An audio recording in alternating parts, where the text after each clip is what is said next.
Good evening once again, and welcome to another episode of Caribbean Feedback. My name is Curtis Henry, and I'll be your moderator this evening. We have a very slim panel. Sitting in with us is Miss Karin Forrester of BantuKreations. How are you doing, sis? Can't hear you, the sign language. I don't understand. You don't understand this. You don't understand.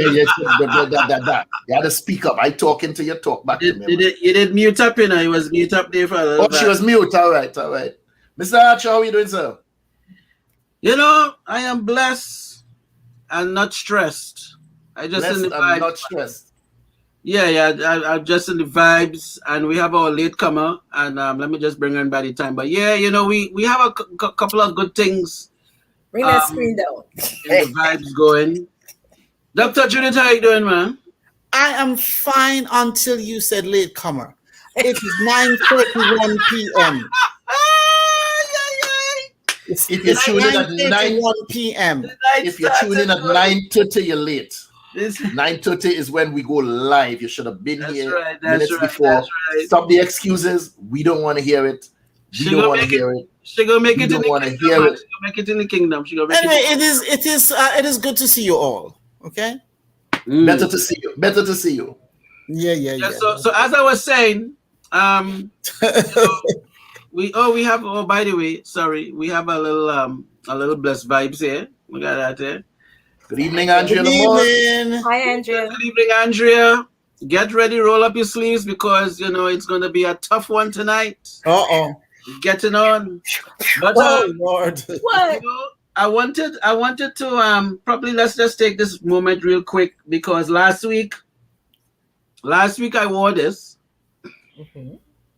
Be your own boss, and the gentleman. Well, let me point there. The gentleman down, the guy. There's only one other gentleman. We'll figure it out. That guy right there Mm-hmm. is responsible for this design to be your own boss, which is I think a positive vibes. Very much. And we all have a friend of the show. And hold on, that design can be found at Excel Apparel. You can go to excelapparel.net and look for the Excel Apparel line, and you can purchase your own. I've ordered some items from your Excel Apparel. Ooh, and I'd like you to know, Ms. Karin, I've not received yours. I don't know why. I ordered some earrings. They're diamonds. You're talking to me? Yes, ma'am. To Curtis. I ordered some diamond earrings from you, and I have not received them yet. But you see, I can't get diamond from you, though, so you be careful what you're ordering. I knew you were going to say that. Good night, Sherry Ann Sylvester. Hi, Sherry. Good night, Sherry Ann. I hope you put on your boxing gloves tonight, Sherry Ann, because I swing at all you. Oh, you all getting on. But look at this one up there now. Is Muhammad Ali in here? Yes, go ahead with the point, Sam. Go ahead with the point. Yeah. So this sounds too. What I wanted to say is that we are supporting each other's brand. We don't just talk about, you know, we things selling, and we're supporting each other little by little as the funds come. That's the other thing. When we can afford it. So Dr. Judith, we're gonna be coming to your store soon. All right, sir. We're gonna get something from there. But anyway, we have a friend of the show that we want to recognize tonight. Miss Nadira Noorjahan. She just dropped a new album.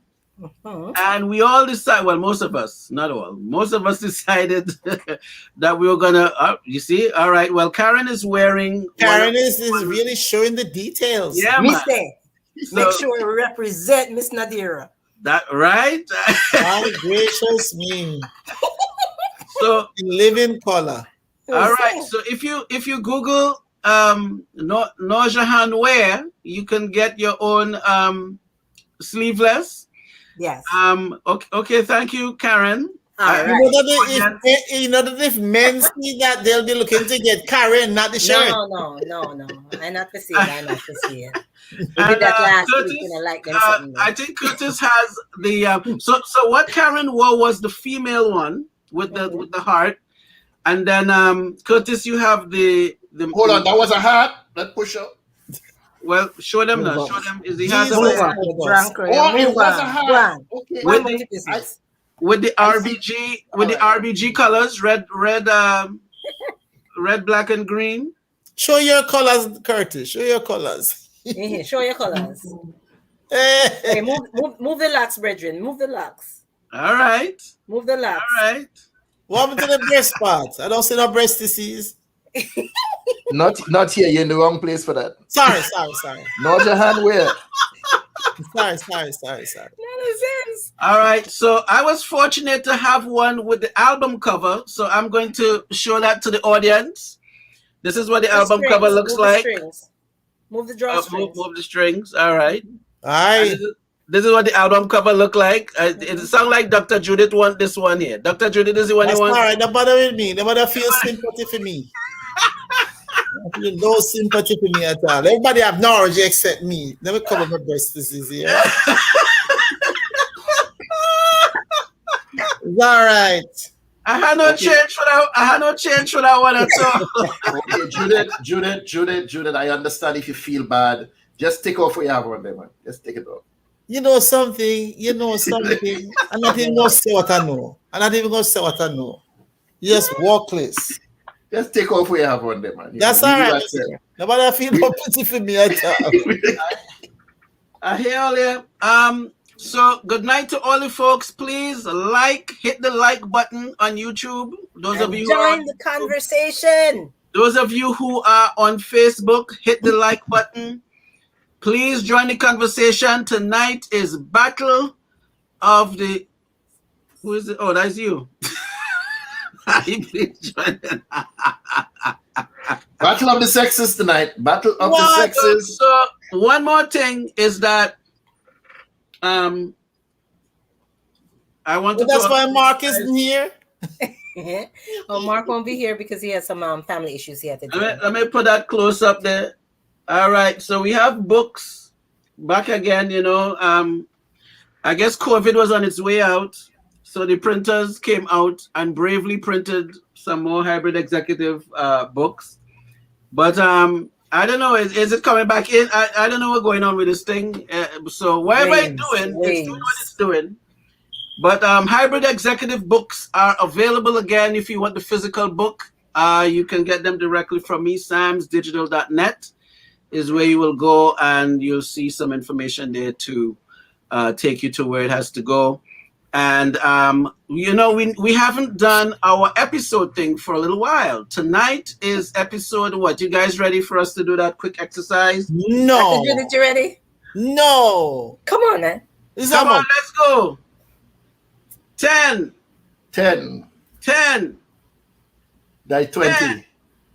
That is 30. 10. That is 40. 10. That is 50. That is, that was the next 10. 50, episode number 56. Episode number 56. Give yourself a round of applause. We all pass people. Yo. It shows what happened with persistence, one foot in front of the other, and we just keep moving in the direction of the light. Sam, run the tape. Run the rhythm, teacher. Hold on. Hold on to what? Hold on.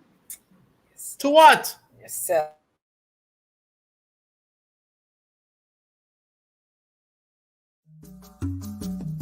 My name is Karin Forrester. I represent BantuKreations. BantuKreations offers beautifully made, African-inspired, lightweight, handcrafted, one-of-a-kind earrings in wonderful shapes, shades, sizes, and colors. Please don't be scared of the large sizes. They're extremely lightweight earrings. BantuKreations can be found on IG and on Facebook as BantuKreations. That's BantuKreations with a K.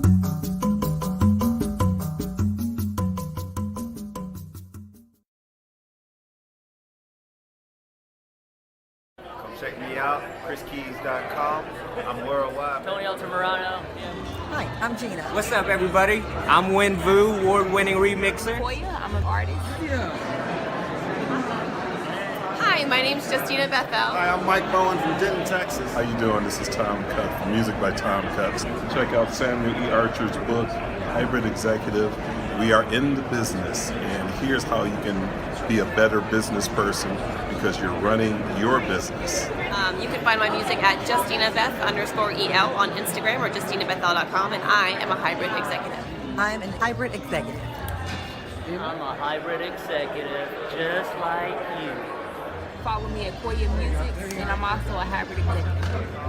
I'm worldwide, baby, but just know I'm a hybrid executive. That's all you need to know, baby. Get on up, B. Check out my music, MikeBowen.com. I'm a hybrid executive. I'm a hybrid executive.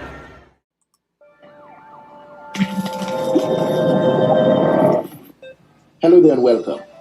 My name is Curtis Henry.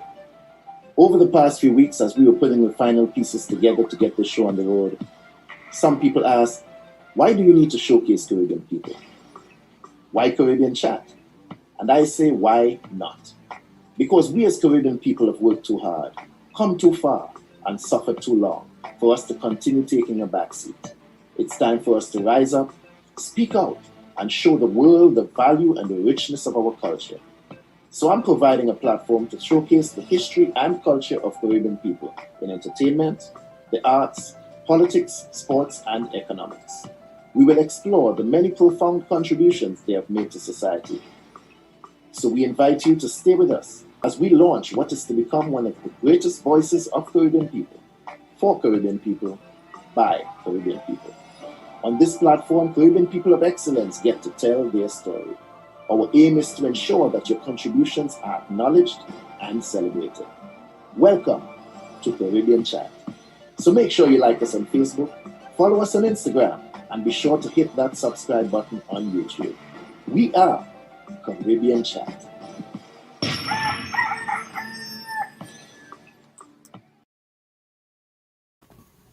So here we are once again, and tonight,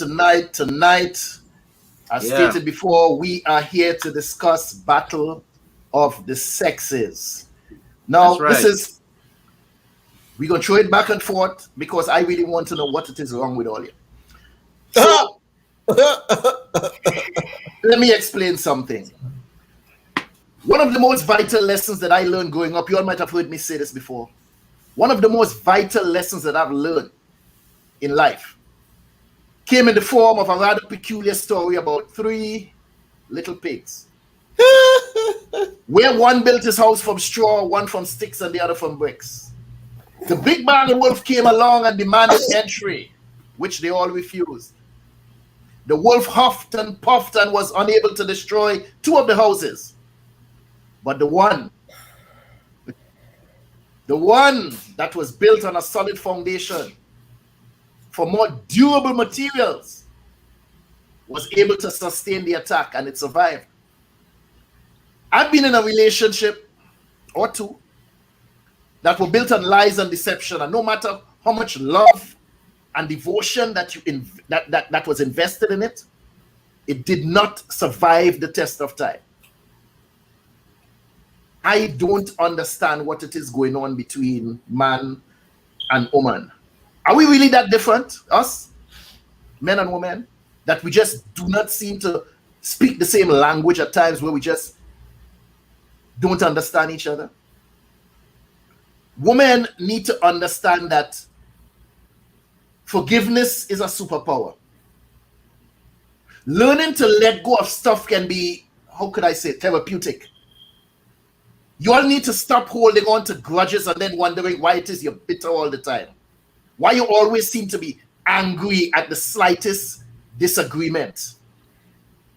How long are you all going to continue using men's previous transgressions as a get out of jail card free?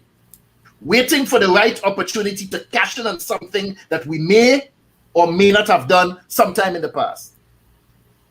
I'm pretty sure some of you brothers listening could identify. You in a conversation with your girl about a movie or something you all just saw, and you just so happen to have a different opinion about something, like, well, I said, I don't even think the guy should have been arrested. And here you all come. I think all of you all should be arrested because you all don't know how to treat women. You always leaving dishes in the sink and hanging out with your stupid friend Sam. Your mother needs to mind her own damn business because the last time she come over here, what? Wait, hold on. No, did we go from a casual conversation discussing a movie to talking about my friend Sam and about my mother? You all need to compartmentalize your thoughts, your issues, and just be a bit more coherent and stop generalizations. It will definitely erase half of these imaginary issues that you all have. What make you all so complex and confused in most cases. I don't think they're built for that, you know. I don't think they're built to compartmentalize and thing. Everything, at all. Yeah, everything in the pot all together. Everything. You just talked about not generalizing. Didn't you just do that in your synopsis? Generalize what? When I speak the truth? You're talking about women, this and women. Yes. That's a generalization. Yes. Hello. No, that's not men. Stick with the topic. Is the battle of the sexes. If you're not ready for this conversation, I'm ready. I'm ready. Yeah, What you doing? Dr. Judith, what you doing? I'm not ready for it. You're not ready for so I'll just listen. Listen to me. Not today. There's no neutral zone today. I ain't neutral. I'm just dead. Oh gosh. Sam, is there some kind of secret to self-control? Because somehow women don't seem to have any. We deal with it. Of course we do. Your name Sam? Your name Sam? Long time enough, Father. Hold on. Your name Sam? You see what I'm talking about? I was specific in who I'm addressing. I said Pacific Sam. And I was Atlantic. Stop it. No, I never say Pacific. I don't. No. You see where she going? You see how she's spinning around the conversation. You see? I said this is what we're dealing with. This is what we just have to deal with. This is what we're dealing with, and we need to put a stop to it, and make sure that they understand. Aye. That they understand the differences. Hey, see now? Some not bite by when your we're dealing, I'm gonna try bite by your heel, not true. Find a center. Find a center for yourself. I got the so what we could start saying, Curtis, is when they start going where they're going, we have to say, look, center yourself, please. Center yourself. Because if you say calm down, they get vexed. Oh gosh. If you say stop overreacting, they get vexed. If you say easy, calm down, shut up, anything. No, shut up is when you say three things nice and then you're getting vexed and they say, shut up. That's wrong. Shut up is like 5, 6 down the list. Down the line when you try all the other methods. Look, just so they don't like that kind of thing. May I ask a question? Don't ask no question yet. Okay, sorry. We handling this business here. We handling this business tonight. Of the sexes. Okay. We're not. There's a battle. 15 minutes before commentary is returning. Let me tell you the next thing. Hi. There's a shorter distance and a straight line. The shortest distance between women can't understand straight line at all. They're coming straight to you. You're going from here to here. A man will go from here and come all the way here. And we go around the corner. And we done. Sightsee. And we reach. We go in the grocery. Hey, is fish we looking for? We go by the fish section. You always look for fish. That's the problem. We want. You see what I'm saying? We want cereal. We go in the cereal line. You know, want no cereal. I always look fish. You just said it. We want milk. We go in the milk line. You want vegetables? You go in the vegetable section. Straight. Men go straight. We come in the grocery. We go there straight, and 10 minutes we out of there. 5 minutes. We don't need a whole setup. Go so. If you ask a man to pick up 6 things, he pick up 5 until say come down so and all kind of things before you get here. There's how everything crisscross inside of there, like wires just touching each other. What they do, I don't understand why women do that. You go in the grocery, you know you just have $40. Go and get what you need and come in the line and roll out. Nah, you go in there. I think they pick up $75 worth of stuff and go by the register and then have to turn on now. Okay, well, put this back. Put back how much? No, Brett. They're not doing that. They're calling you. Hey, no, cash out me $40. No, not no go so. Not a tingle like that. Stop it. Carry on. We can't read all of that. Hold on. They call it, hey, send me, hey, chuck 40 in the cash app now. No. I buy the cash app what right you now. used to in your past, not no good for. I don't know that Right, Curtis, you on the job hammering and thing, you know. Bong, bong, bong, bong, the phone ring. Oh, let me see what's going on here. All right, that's what I need. All right, good. No. 5 minutes. Don't tell that story to every woman. Every woman does not do that. Stop it, man. When you send the 40, then they say you couldn't send 50 for me. Well, damn it, ask for 50 and done. Ask for 50 and done. When you send the 40, they want to know you couldn't send 50 for me, but you cheap, eh? Now wait for him to take a breath. He cheap, yeah? Yeah, you call your sister, your mother, your best friend, everybody and talk about how you cheap. Put up Sherry-Ann's commentary, please. Some women are pain eaters. They have been holding up their relationship for years despite all the confusion and disappointments. It's safer to say some women because we are all not the same. We're all different. That's correct. Well, we are not all the same. We're not all the same. We're not all the I know, I just read it, but okay, what's she saying? What's she saying? She's saying some women are pain eaters. I know what I read. But for years, despite. So maybe she's saying that any opening of relief to air anything out, that the woman will jump at that moment. Any opportunity where some air, like there's a crack, and you know what? I'm going in this crack right here and vent. They want to vent in this crack right there. This is what I was saying. Movies, right? You're talking about the movie, and they say, yeah, why they put him in jail? And then now that is the moment for them to go into that crack now and talk about if you have stuff in the living room, if you have food in the fridge, or all man should be jailed. Your mother too in with business too much. The children them and the groceries or whatever, or everything coming right inside it. That's because women hold on to too much for too long. Is that pressure cooker business? They hold on for too much for too long. Dealing with the slightest offense tends to put some over the edge. That's their issue. What did she just say, Sam?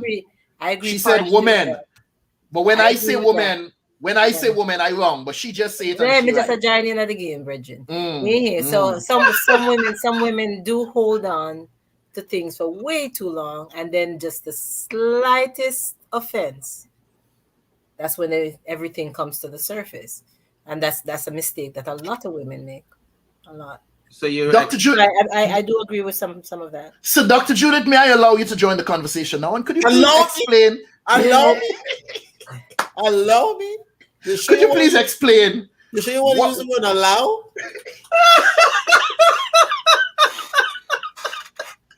Actually, I'm having a lot of fun listening to you guys.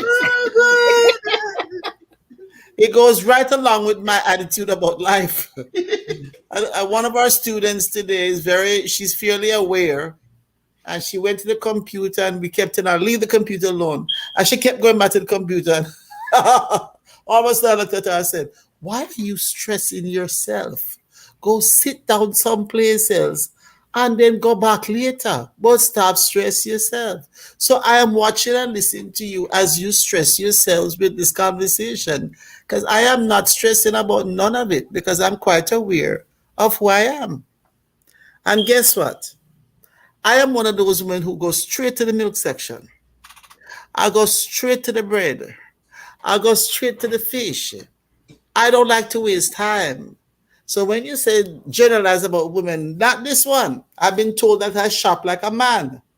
I go in for what I want, I get what I want, and I come out. Hold on. Dr. Judith, hold on. But you just basically defeat everything you just said. You just confirm. No. That when a man go to the grocery, he go direct to what he had. No. Explain to me how I defeat it. Tell me. Explain to me. Because you're supposed to be talking for the women now. You see, that is where we make a mistake. I am not supposed to be doing anything I'm not supposed to do. I'm supposed to speak as I feel and as I behave. I do not buy into those madness, but I think men like that kind of stuff in women. I don't think men appreciate a woman like me. I think you appreciate the woman that call and say, you have $40 on Cash App, and she really wanted 50. I think men love those women. I think you all that you attract those women. They come looking for you. Go all right, because to some degree it makes you feel justified in your crazy behaviors, whatever they might be. You see, a man can't be justified doing certain things with me because I don't do certain things with him. So, but I think men like that. Dr. Judith. Yes, sir. You don't have any kind of fun at all, man. Listen, the fun I have, you don't matter.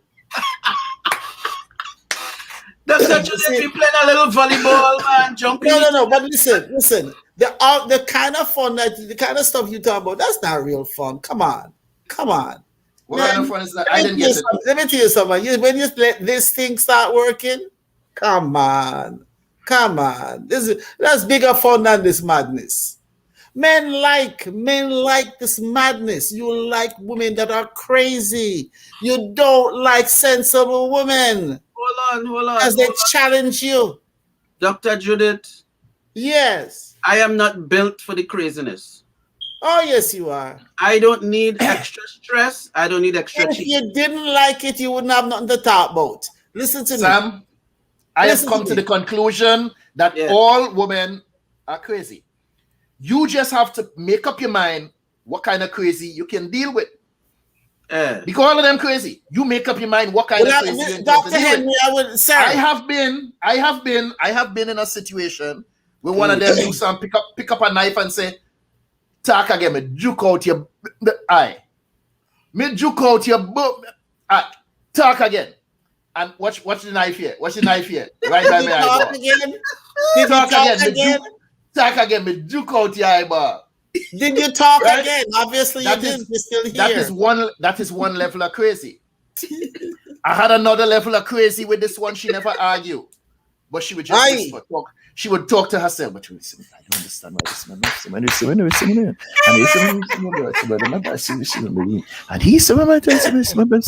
And I leave and I walk out the room and I close the door, and through the silence I could still hear she. But I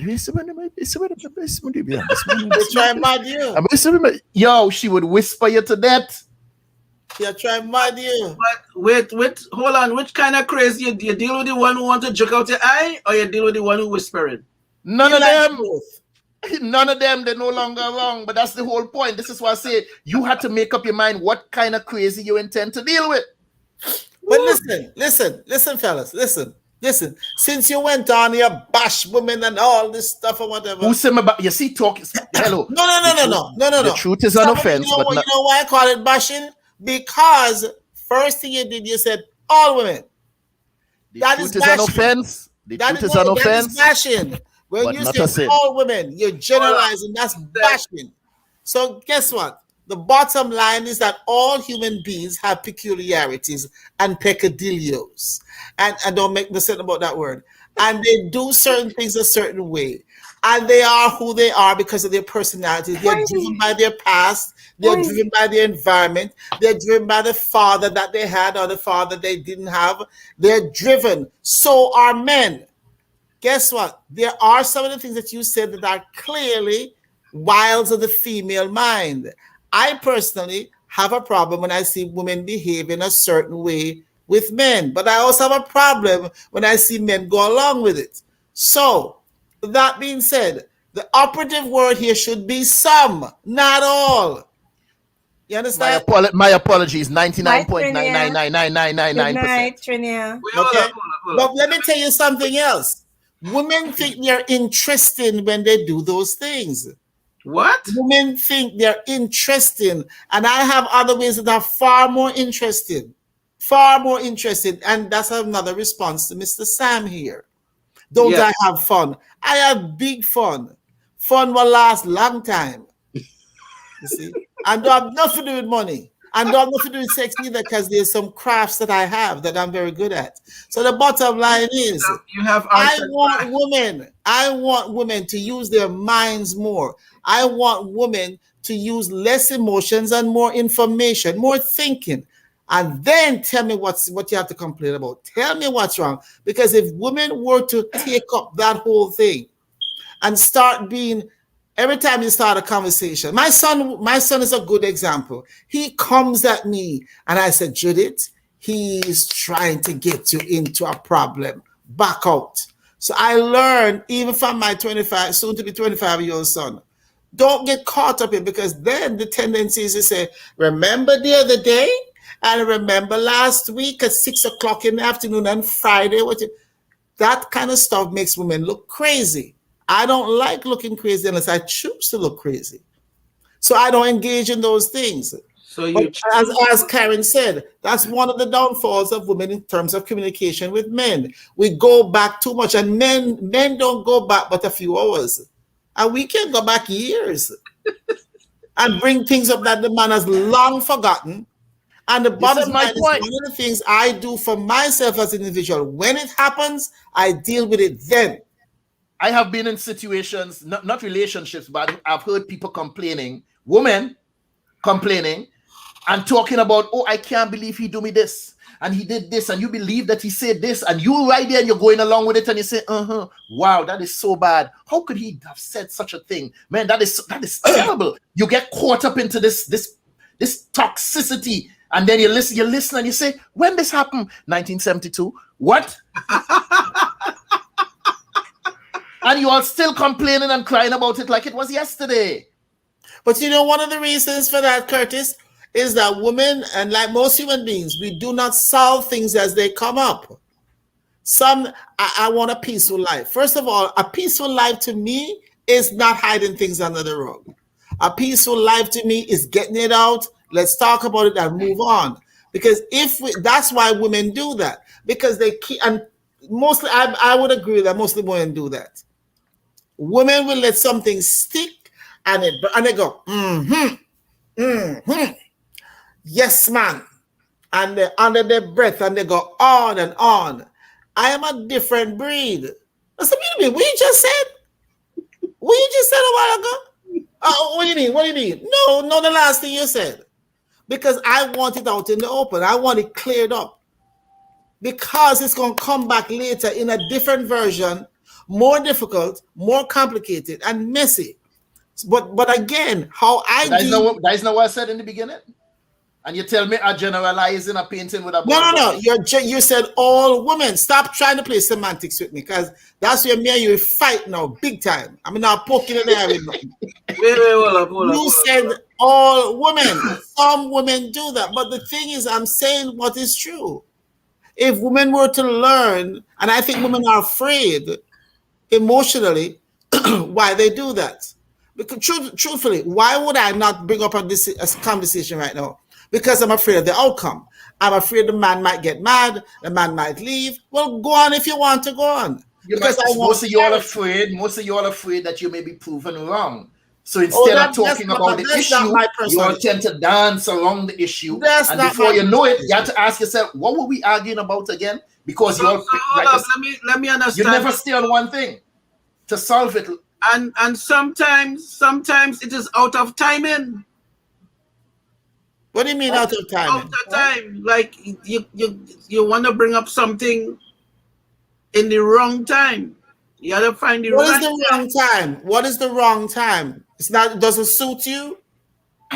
Well, you know. When is the wrong time, Sam? Is she bringing it up during sex? In the act of sex, is she bringing up what you did 5 days ago? No, we're not talking about that. Well, let me think about that. But no, I wasn't talking about that. I was... Or you hope to get some that night and you don't want to say anything. For fear you don't get none. Both people need to be on the same page to have that conversation at that time. But if one person is not in that frame of mind and you're bringing up this thing, you know, at least bring it up with a little caution, or, you know, just work your way into the vibes. I'm not into the caution. But Karin said it earlier. The reason why it comes out that way is because the woman has allowed it to stew. Cap it. And then there's 40 other things that she add to the stew. They allow it to fester. Things. And by the time you look, you have food poisoning. So when Sherian say women are pain eaters, you're not really eating the pain. You're storing the pain. Storing the pain. Absolutely. But if you eat the pain, then what? Well, eating means storing. That's what it's the same difference. No, she making excuses. You're being a pain. She making excuses now for Sherian, right?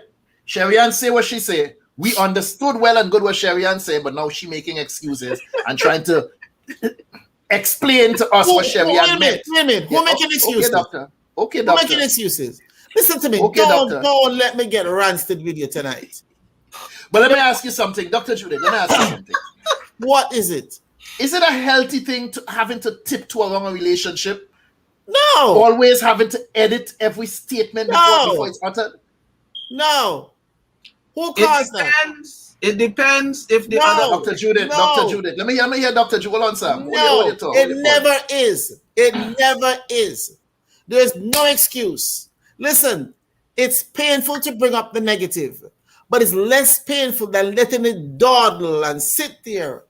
And then you walk into a room and you find lumps in the carpet, and everywhere you walk is a lump because of all the stuff that has been shoved under there for years.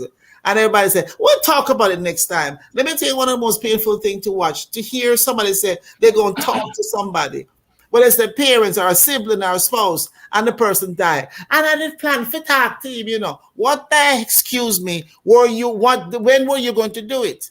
The bottom line is, and somebody told me this yesterday about me. She said it's very hard to be around you because your level of discernment is so deep that people can't hide. Don't hide around me. I'm going to expose you. I can't hide around me. So for me as an individual, if you come to hide around me, when I want to talk, say, no, go talk it out. Because the bottom line is, if it's not talked out, it's going to come out as a pimple, it's going to come out as a sore, it's going to come out as cancer, it is going to come out as rage. And one of the biggest problems we have in this country and the world is that we defer. Oh, no, this is not a good time. Let me tell you something. There are some things that I've learned because I used to bring out everything right away. So I had to learn some balance and not bring out everything right away. But I'm telling you, there's one thing in my life right now that I have to deal with, and I have to deal with it fairly soon in the next few months. That's something that's calculated, and I had to do it the way I did it. But basically, on a daily basis in a relationship, listen, let me just explain this to you. If you come home to me and you have something, you'll be the happiest woman in the world. So who now? Anyway, as I was saying, if you come home to me and you have something you hold up against me, I'm going to say to you, listen, Star, something you want to talk about. I said, may I go bed with you?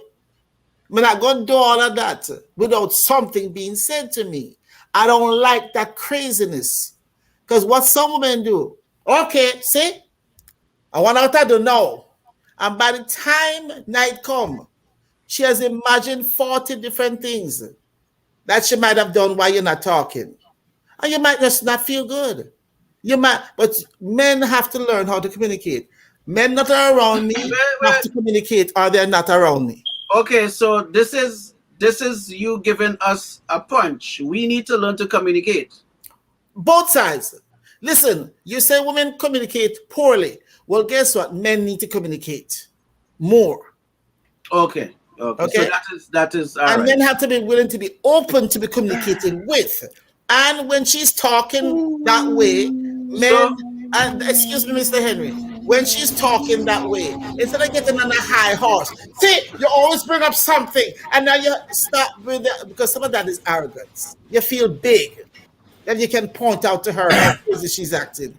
Just say to her, sweetheart, can we talk about what just happened a while ago?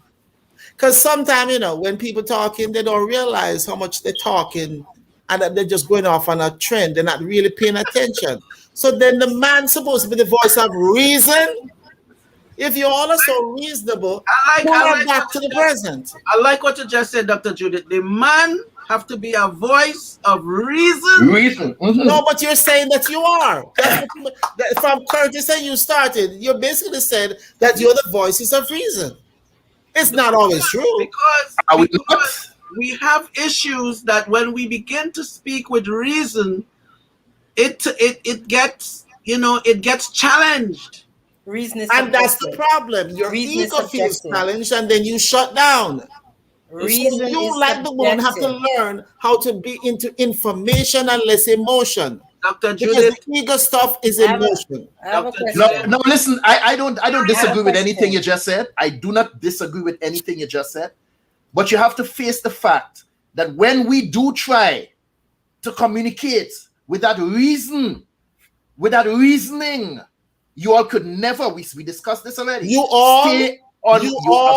You see how she wants. Every time I say you all, there's something wrong. No, I generalizing. When she say men, it's not generalizing. It's not generalizing. No, if I generalize and say all men, I'm wrong. And if you generalize, listen. If you're going to do this crazy, let's do it crazy. If you're going to do it crazy, the bottom line is now it's crazy. Oh, listen. You and Mr. Sam have mentioned those two words from the beginning. Crazy. I'm not denying that. So guess what? If you want reasonable conversation, get rid of certain words. If you want an outcome, if you have a certain outcome in mind, then choose the words that you flavor the conversation with. But if you start telling somebody crazy, they're going to get defensive. They're going to start saying, oh, so I'm crazy. All right, watch this. You remember 1942? Boy. You remember 2010? Boy. People just become defensive. So if you want a certain outcome, speak that way. And if she doesn't go along with it, then it's her issue. Can I get a question in? Before we get away, I just want the people viewing, please we need to hit the like button on Facebook and YouTube. We need to get out, help the production. So please hit the like button. And I think we have a few things in the chat to address. So Miss Karin would like to say something. Karin is saying something? Go ahead. Yeah, let Karin think. Go ahead read the chat. Let Karin go ahead. I'm gonna address all of these after because you see what's going on? We give her the floor. She have an attitude. Go ahead. No. Go ahead and read the chat because I'm going to take a minute. No, that's going to take longer. Longer. Andrea, Sam, I want to address that. What are we doing? I want to address them. I want to address the comments. Karen, just say what you have to say. Okay. So which one? We're going with this one first? We're going with this one? Karen, I want to. No, let Karen speak. I want to address the chat. Not just acknowledge it, but address certain things. Okay. I wanted to change the topic slightly from communication, which I agree with all that's been said, but I wanted to ask a specific question of the two men present regarding monogamy. There are some men, and as you said, we should choose our words more carefully so we can have a more constructive conversation, right? Yeah. There are some men who know inherently they're not monogamous, but they enter into living situations with women who think that they're in monogamous relationships, or they enter into marriage knowing damn well they really shouldn't. Why do men do that? Let me say this too. I like that point, but I think that might have to be a show because no, and I'll tell you why. Not to be funny.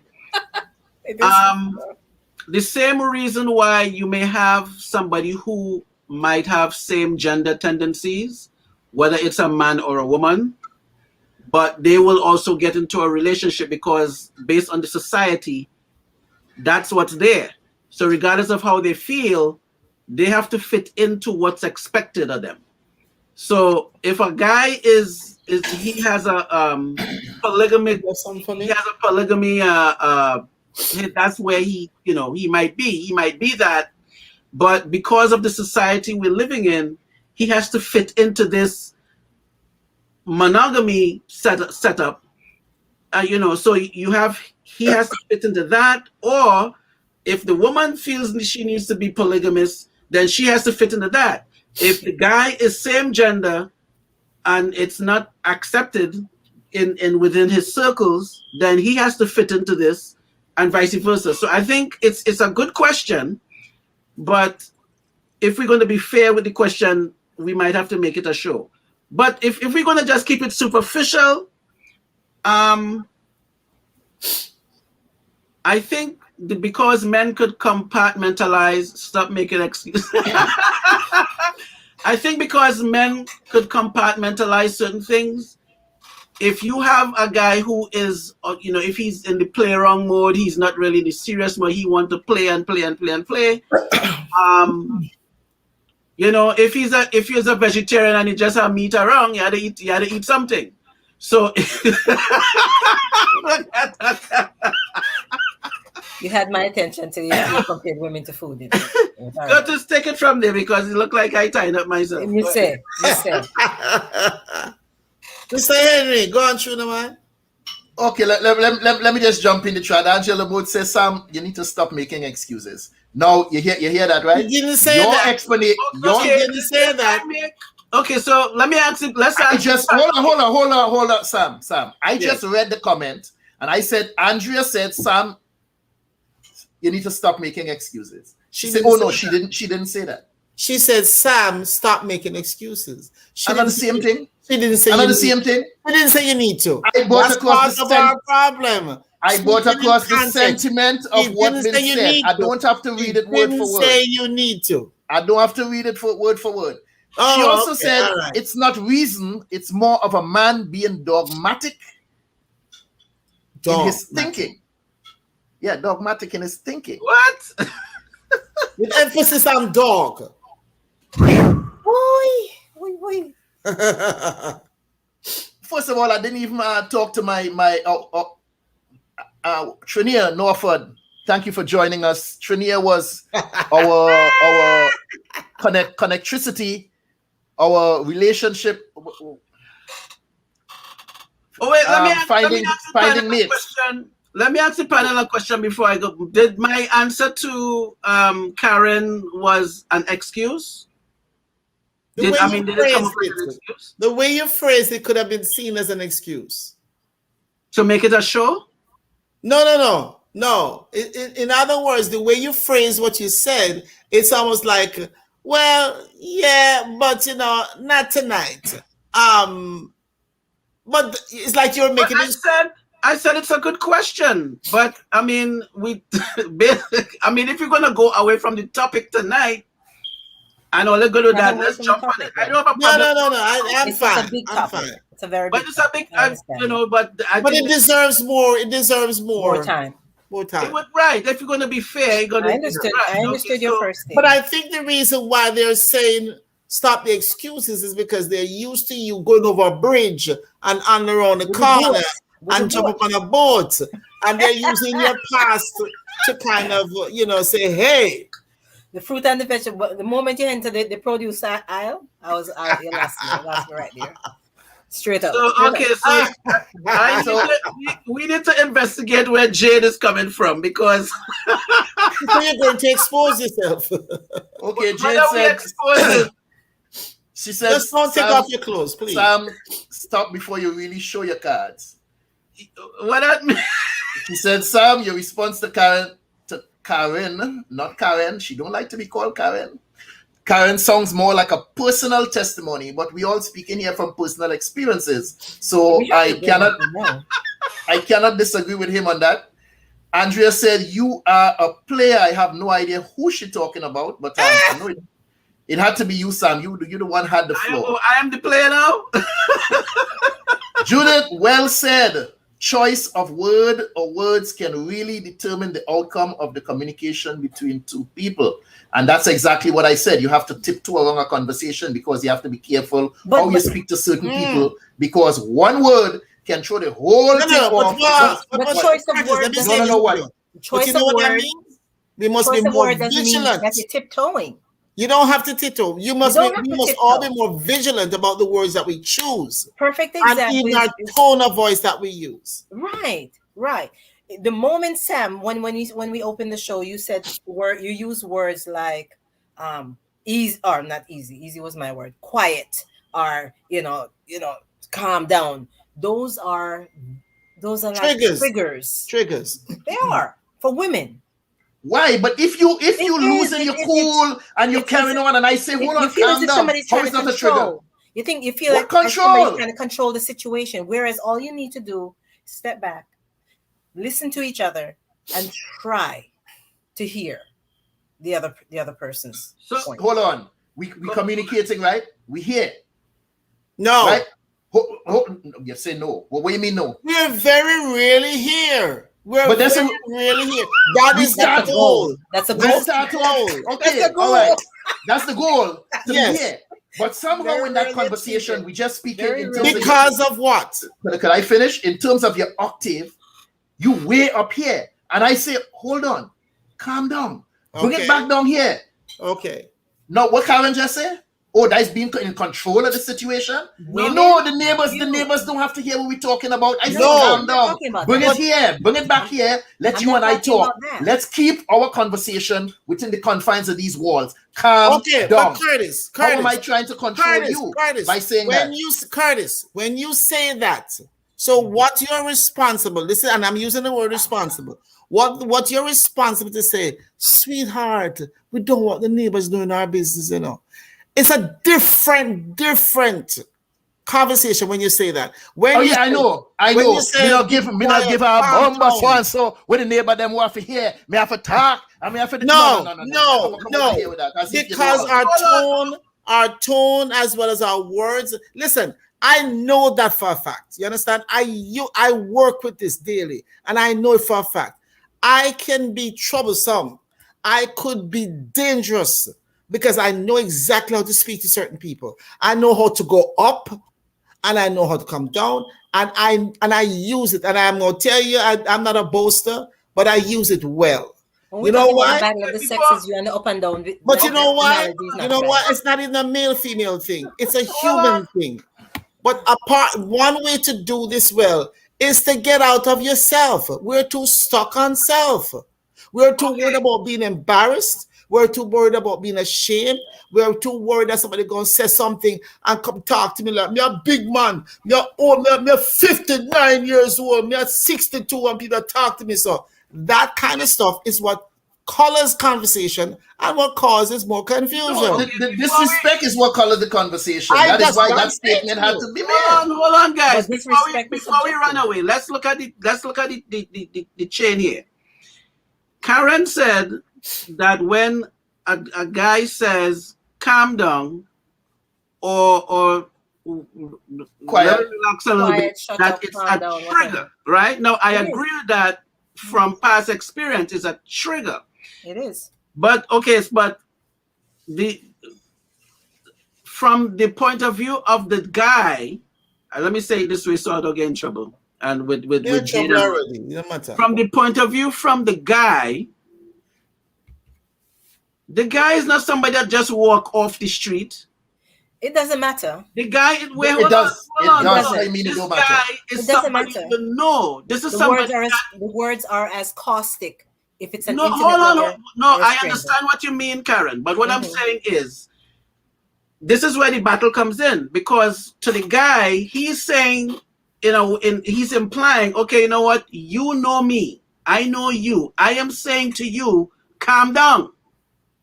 I am not a stranger asking you to calm down.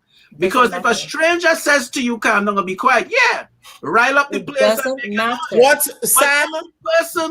No, I'm just saying from the point of view of a man, so women could understand why a guy might say to her. But I agree with you. I agree with you. So if we are saying calm down, it means that, okay, we are close to you enough to be able to say it.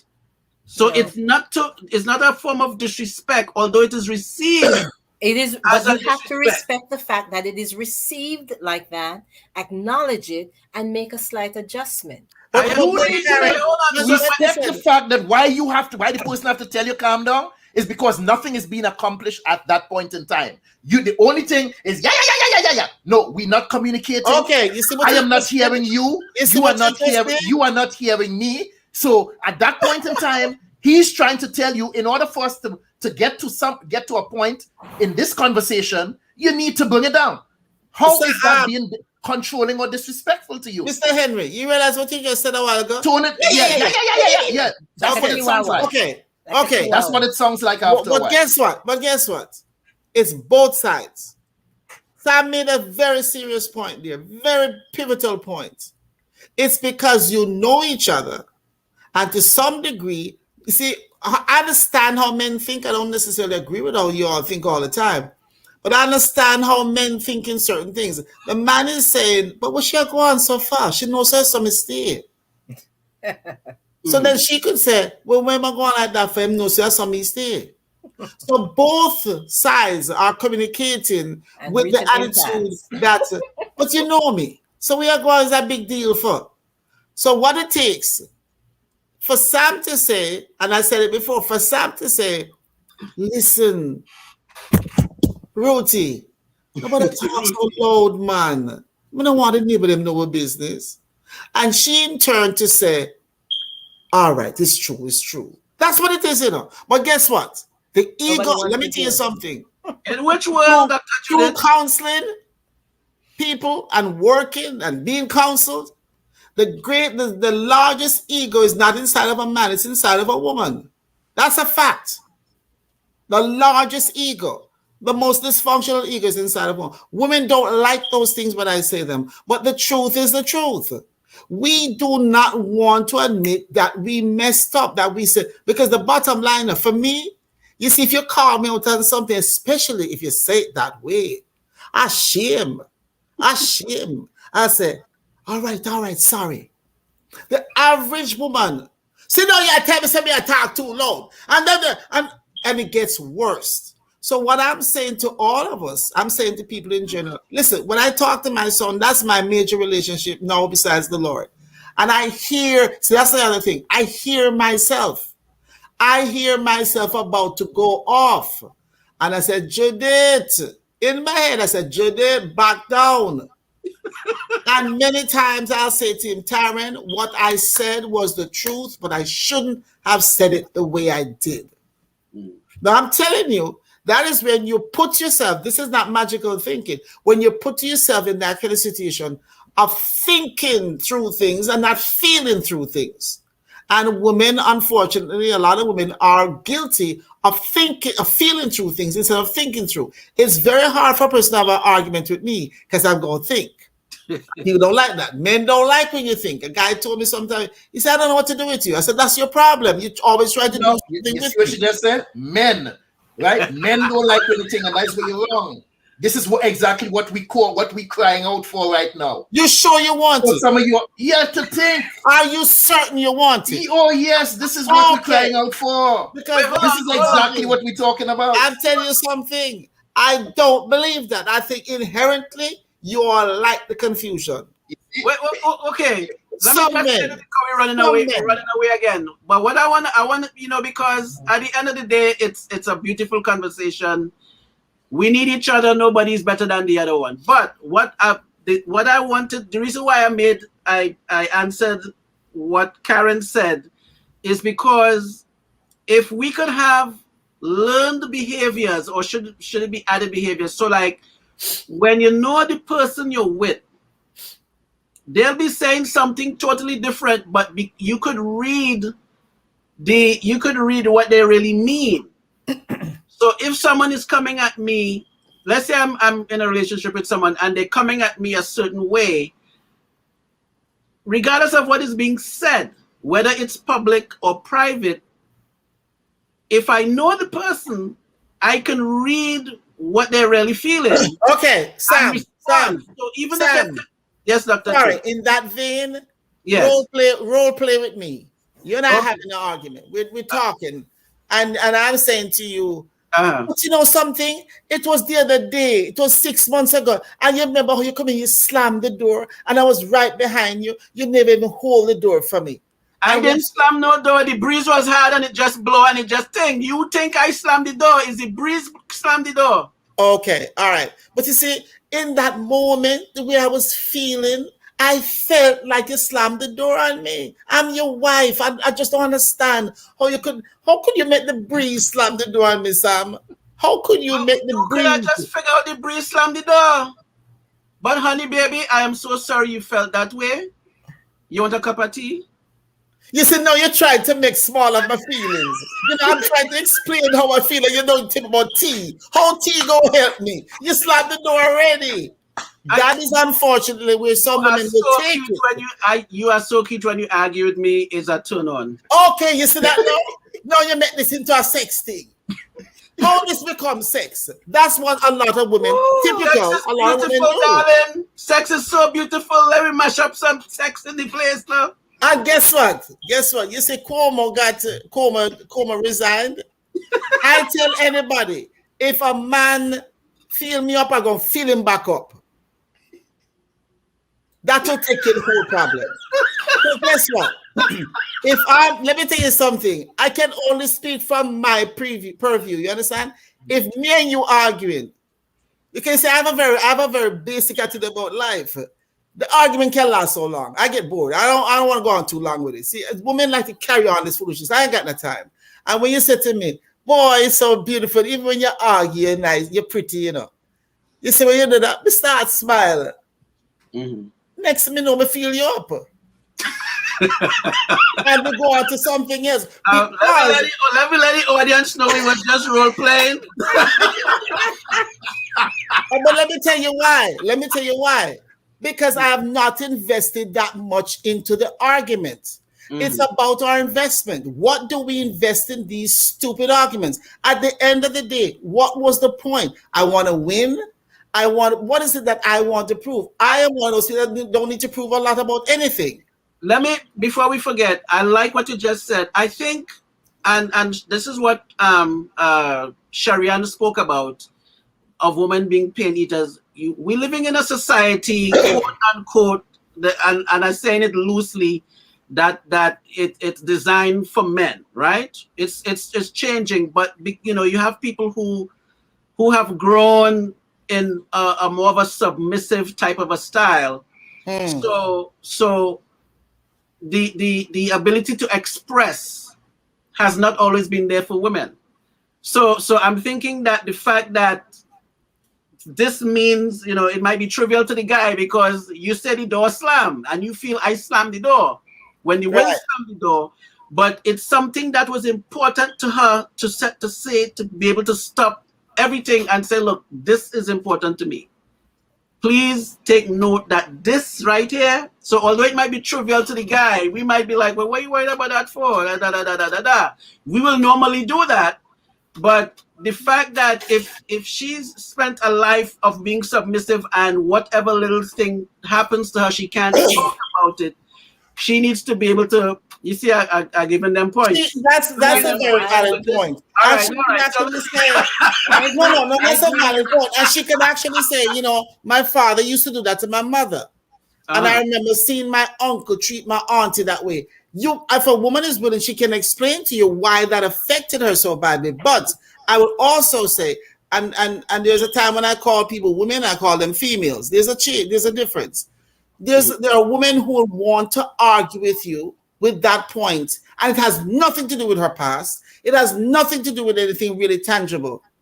There's something in the woman's psyche that likes to care. I think for me, because I grew up around 6 brothers and a father, it has a lot to do with that. I'm not intimidated by men. I'm not afraid of men. I say what I have to say and I keep moving, even as a child. Although the males in my life from my family has tried to suppress me. I agree. I know that. I agree. But I have never, and like I tell people, when I share things, I can only share from my perspective. I believe, let me tell you one of the mistakes I think the society of women have made. They grab onto people like Oprah Winfrey. Oprah Winfrey is she's not good for sensible women. She's not healthy, in my opinion. Oprah Winfrey can talk about marriage. She's never been married. She's never tried it. I'm sorry, you can have your opinions. You can think and feel whatever you want to think and feel. But the women that we are drawn to, Maya Angelou, I would be more drawn to her than to Oprah Winfrey, because that woman lived a life of difficulties, emotional stuff. Oprah Winfrey opened a school for girls. She never opened a school for boys. She opened a school for girls. She's never brought a child into her home to live. I have issues with Oprah Winfrey and other women like that come with this feminist talk. What we as women need to learn to do is we need to say, this hurts, not do it again.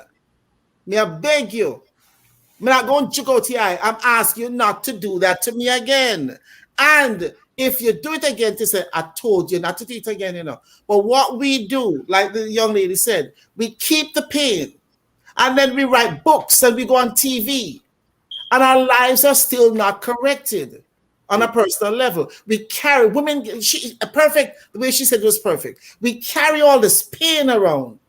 And the bottom line is that men don't understand because we really don't explain anything. We keep it. And every time when he says something, we bring out another thing out of the arsenal. This is another pain I had. And it might have nothing to do with that man or any man. Okay. Sorry, Karin. I agree with something Sam said. The triviality as it's viewed by a man.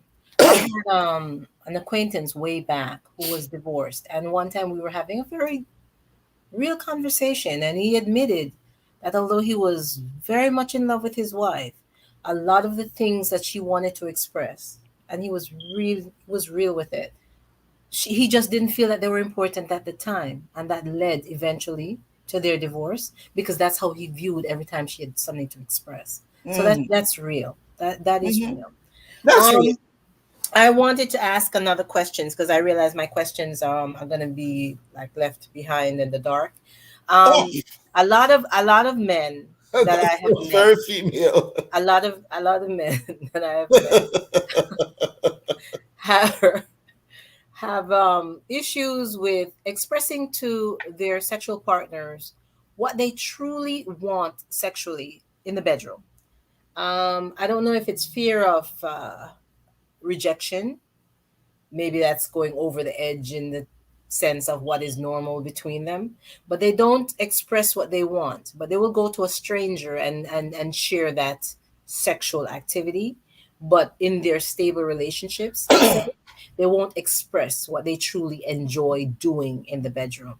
What is that fear from? I'll answer part A because the other part, I guess, Curtis. What is the fear from? I guess. But I remember sharing with you guys in one of our early episodes that the time frame I grew up in, which was in the 70s,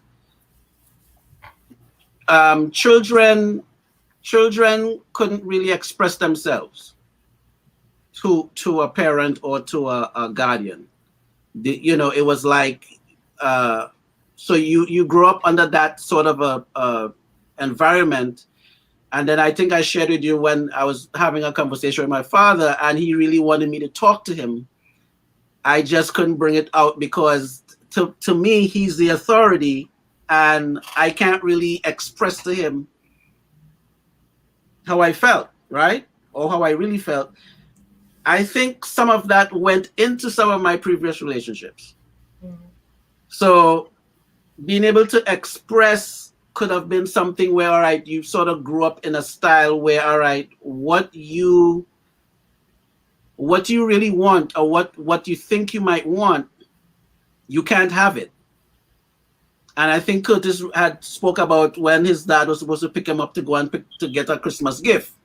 So all these different type of things play into, I mean, you with a beautiful woman, beautiful girl, whatever you want to call it, and you're like, wow, she had the time to talk to me. I'm talking about in the established relationship, you don't trust yourself to say, well, this is what I enjoy. All I'm doing is giving you the point of view from the guy. I'm not saying it's right, wrong. Or no, but I'm saying within the male, female, or correct. Within the stable relationship. So to us now, we're thinking, okay, will she really be into this? Will she, it's like we have to kind of think because, with women, you say the wrong thing, it is a wrap. So you had to be like a porcupine and sort of test, and all guys do it. So you had to test and see, okay, well, maybe she might, but the thing for the stranger, now, I don't know, I've never really expressed anything to a stranger to, or paid anything and say, well, I need you to do this for me. But but at least if I'm thinking of it where, all right, you know what, you're doing something with a stranger, you're already seeing them after that. Okay. So, there's no accountability. You pay your money and you go on your way. Like, all right, thank you very much, and you keep it moving. But also, Sam, there's no likelihood on. of being rejected. Let me answer my part. Let me answer my part. The question was for the males. Man, go sit down someplace. But that is where she, you see, that is where she asked the question. Sam answering the first half of the question. I waited to answer. Porcupine. Hold on. You might enjoy that, not me. But go on now, Sam. Let me know what you know. You never know. Go ahead, Curtis. Go ahead. I wasn't planning to answer part B, but go ahead. It goes right back to what Andreas said, fear of rejection, and Dr. Judith started mentioning that a minute ago. So it's two-part. It's rejection, and it's also being judged, in a sense. Yeah. Women, and I'm saying women, and don't you want to hold me to some women, and a few that I've come across. No, I say women have a habit of what I call like to throw things in people's faces. When an argument comes up, women look for some of the lowest things that they can speak about to embarrass a man, so to speak, especially in front of friends and family. So a man, most times you tread lightly in certain relationships until you 99% sure before you free up yourself or express yourself in certain ways. Well, right now we're in 2021. A lot of things that were taboo years ago are no longer taboo. So men free up themselves a lot more today than yesteryear. So you always have to be careful of what it is you do, where you venture, what you ask for in a relationship with a particular woman. If you don't feel 100% secure in that relationship, because the minute there is some sort of disagreement, she's ready to throw your business in the street and embarrass you. So that is why, Karin, a lot of men are reluctant to go certain places in a relationship and prefer to go outside and do that, because like Sam said, you may not have to see that person again, or you're not in a position where you're getting into an argument with them where they're going to turn around and throw things back in your face. Because sometimes even when we express ourselves and express traumatic situations, that and all, and eventually is used against us. Oh, well, only because you express trauma and such and such and such, and that's why you stay like that. Oh, hold on. That was between us. Why that end up on the street? How come your mother and your sister know about that? That is why men have to be careful with certain things that we choose to divulge. And just to add to what you're saying, Curtis, some women continually test the man, like he's always being tested. So they're ready to cut off something the moment they see something that they don't like. They're ready to cut. So now that's an extra added thing that the guy is dealing with, because in a way certain men or some men might be investing in this person. So if you're continually tested, then that's another situation that cause guys to be reluctant to say certain things. Okay, I got to bite on that little piece of there. If you're constantly being tested, if you constantly feel you're being tested, if you feel as if she's just waiting for the next shoe to drop, so to speak, to release you, that's because she wants out of that situation. I'm sorry. No one stands back in a relationship saying, you know what, I just can't wait to see what else he does, and I'm going to just drop him like a... No. That person is ready to go. They just haven't made that final decision. That's my opinion. Or she has a history of people walking out on her, so she kind of engineers it that he walks. to make herself. No, not that he walks, that she pushes him out. That she pushes him away. So she can take responsibility. Or she has grave insecurities about herself, and she thinks he's not going to stay anyway. Because there are a lot of different reasons. But one of the things about you said, Sam, is that I think that men, first of all, one of the grave mistakes that men and women make is to underestimate the emotional side of a man, to almost to the point that people say it's non-existent. One of the biggest problems that we have in our relationships is that men play the role and women act as if men don't have feelings. It's just a matter of sex and money and whatever. That's a major problem in relationships.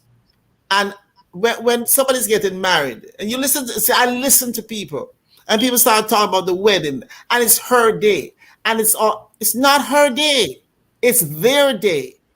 Those kind of things that our society has built up, and men and women buy into it. And what it does, it further tells the man, you don't really have an emotional investment here. You just show up.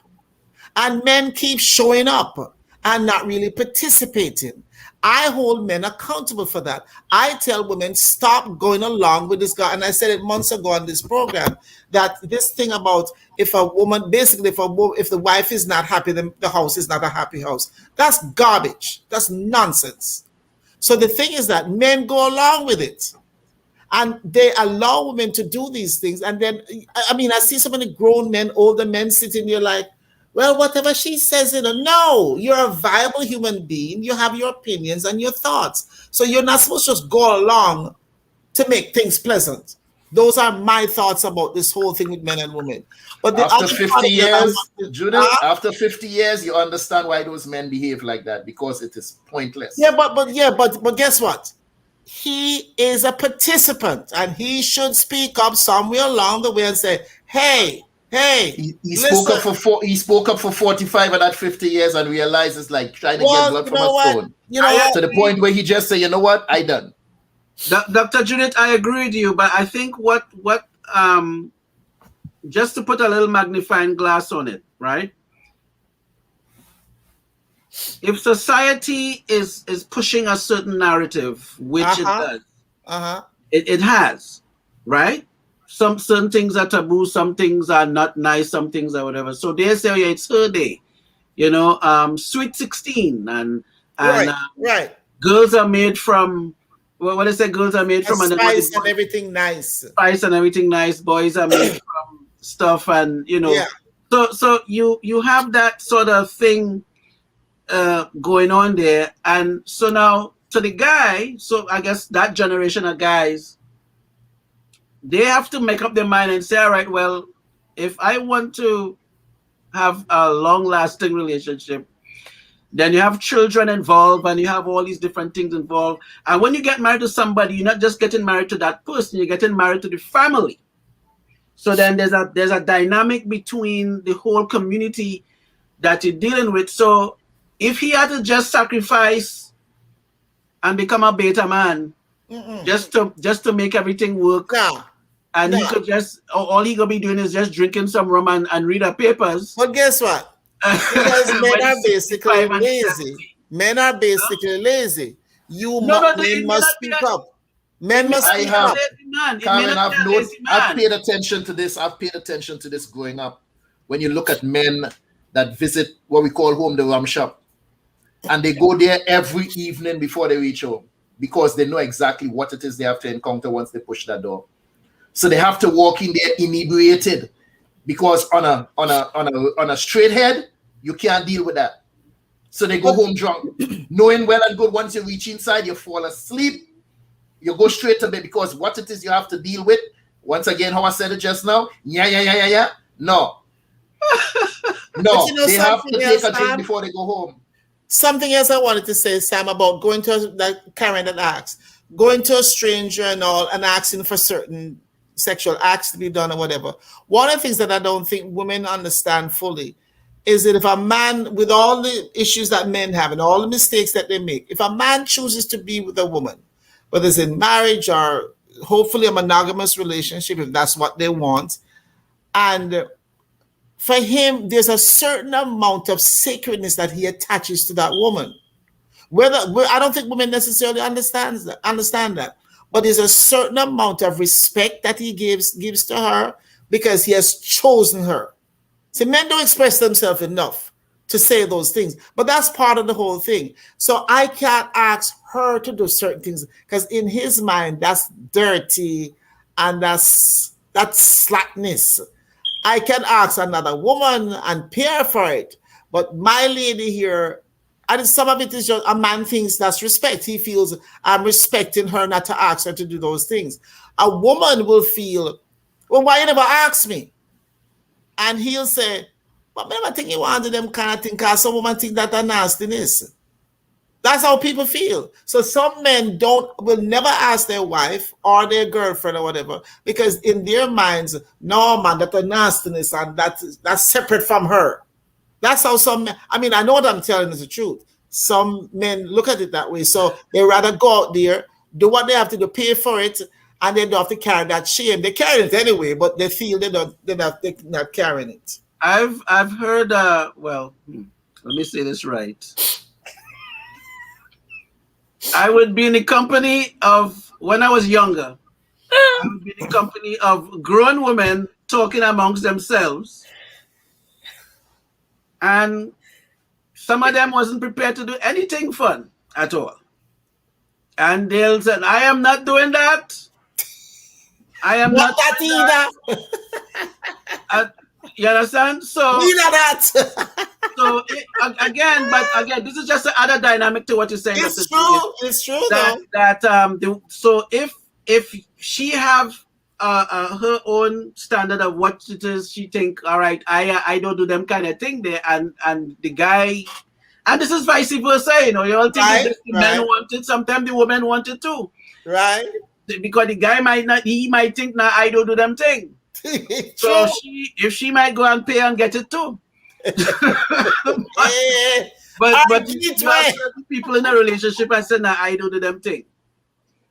Now this is a bill for that. That bill for this and that is it. So I just wanted to add that in the pot as well. I agree. Let me tell you, I saw a movie recently, and the wife, she was real risky. I mean, she was into.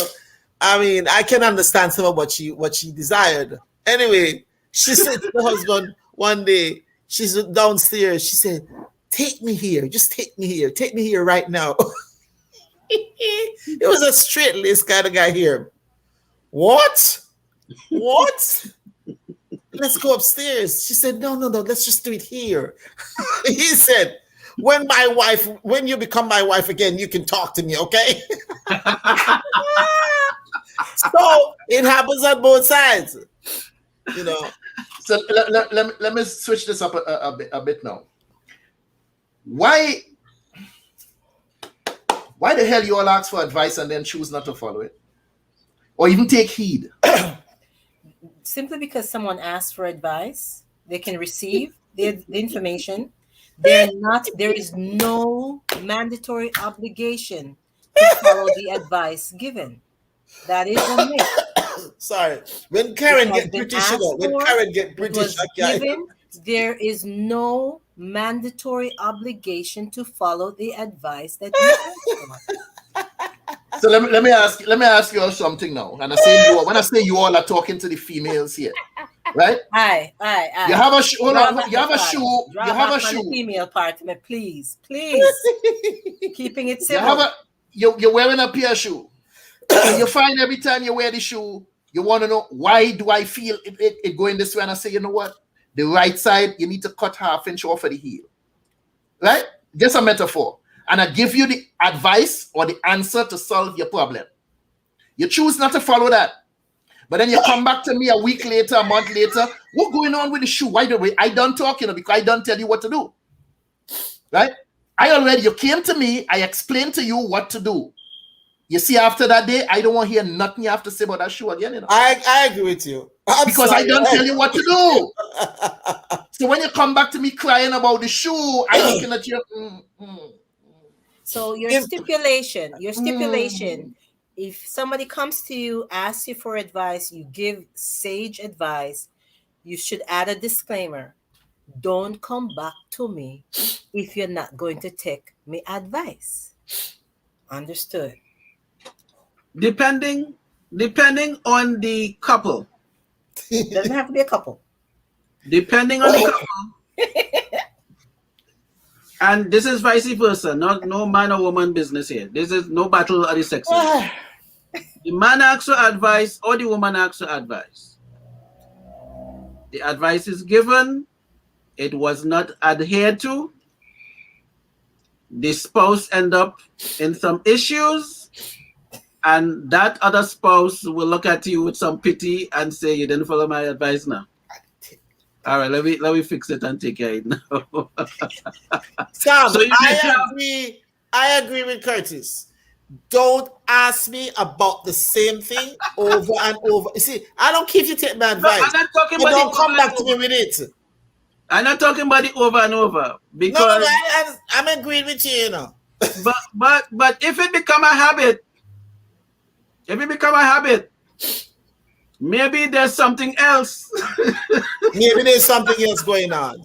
I have a question before we go any further. Why won't some men, I have to add that word "some" in front of it, end a relationship with a woman completely before starting the new one? My feeling is that there is that little thing, that 80-20 rule, if you want to call it something to that effect, where something is solid on that side and they don't want to fully give it up, but that looks real interesting over there. Let me go for that. But they will not completely end one before starting the other. Yeah, do I look like a trapeze artist? That I could swing and just let go in midair, hoping that I catch on to something? No, man. I swing from here, so, and then I snatch on over there, so, and then I let go this hand. But that's dishonest. That's dishonest. What dishonest? That's dishonest. Why? That is dishonest. Whether a man do it or a woman, this is dishonest. Because people want the security of knowing, well, I'm not going to let go quite till I know how this one going to work out. Bull. You move on. Because you ain't going to trapeze with me. You ain't trapeze with me. But she asks why, and I'm explaining why. I know why. Because you want to make sure the other one secure before you left the other one. Before I let go for the sun. Yeah. Well, trapeze your blouse cup someplace without it. No, that be not into, but there's man or woman do that. Cut it. Go about your business so I can start over. So let me you have something on that, Sam? Go ahead. No, because I know something else I want to ask here, and a whole lot of men get into trouble for this. I wish my esteemed brethren was here this evening to speak on this one, Dr. Whitty. Women have a tendency of asking, do I look fat in this dress? You want me to pacify you or you want the truth? Don't answer blows. How obligated are we, Sam? I'm asking you now, how obligated are we to speak the truth or to be sensitive towards feelings at a time like this? That is directed to Sam, you said? Okay. Yeah, you heard me correctly. How obligated are we at that point in time to be sensitive to feelings or to be truthful? Be truthful, because 9 times out of 10 she don't know that you're going to be truthful about it anyway. Because so then why they get offended? She knows she's fat already. Why they get offended? Well, it's just a emotion. Women are emotional, so it's just. So they practice more emotionality. But there were many times I would be asked. It may not be about how I look in the dress, but it would be in that neighborhood of things, and a lot of times they will conclude, you know what? I forget I don't need to ask you these types of questions. Them Ben no. It's like, I forget. No, I don't. Yeah, I was asking this question. But that is established by you speaking the truth. So then that now they understand who you are as an individual and how to approach you with certain things because you speak the truth, as opposed to the men who lie and say, no, baby, you look nice. Some women need to understand, and now I use the word some, need to understand that not because that dress look good on the mannequin in the showcase window, exactly, means it's going to look good on you. I agree. I agree. That mannequin is a size 0.5, right? And have on clothes, and if you look carefully, it pinned to the back in order for them to fit how it looks in the show window. And a woman pass by and look at it and say, I want that dress. I am going to get that dress. And you know, if you're one of these men that tag along behind them and go shopping, you're looking at them and you're saying, Lord, no. Please don't let she buy that dress. But some men are not, they don't have balls enough to get up and say, no, baby, that don't look good. No, I think you should not. You don't have to say that don't look good. You can would not look before they get there. No, you can say, listen, that style is not for your body. There are different ways to say the truth, you know. Don't lie. There are different ways. Listen, I don't ask anybody how I look because I like me and I don't buy nothing that's in style. I buy what fit me. I don't, like you say, the size 0 on the model. I need a 10 or a 12. I don't buy 8. I don't buy 14. I buy what fit me.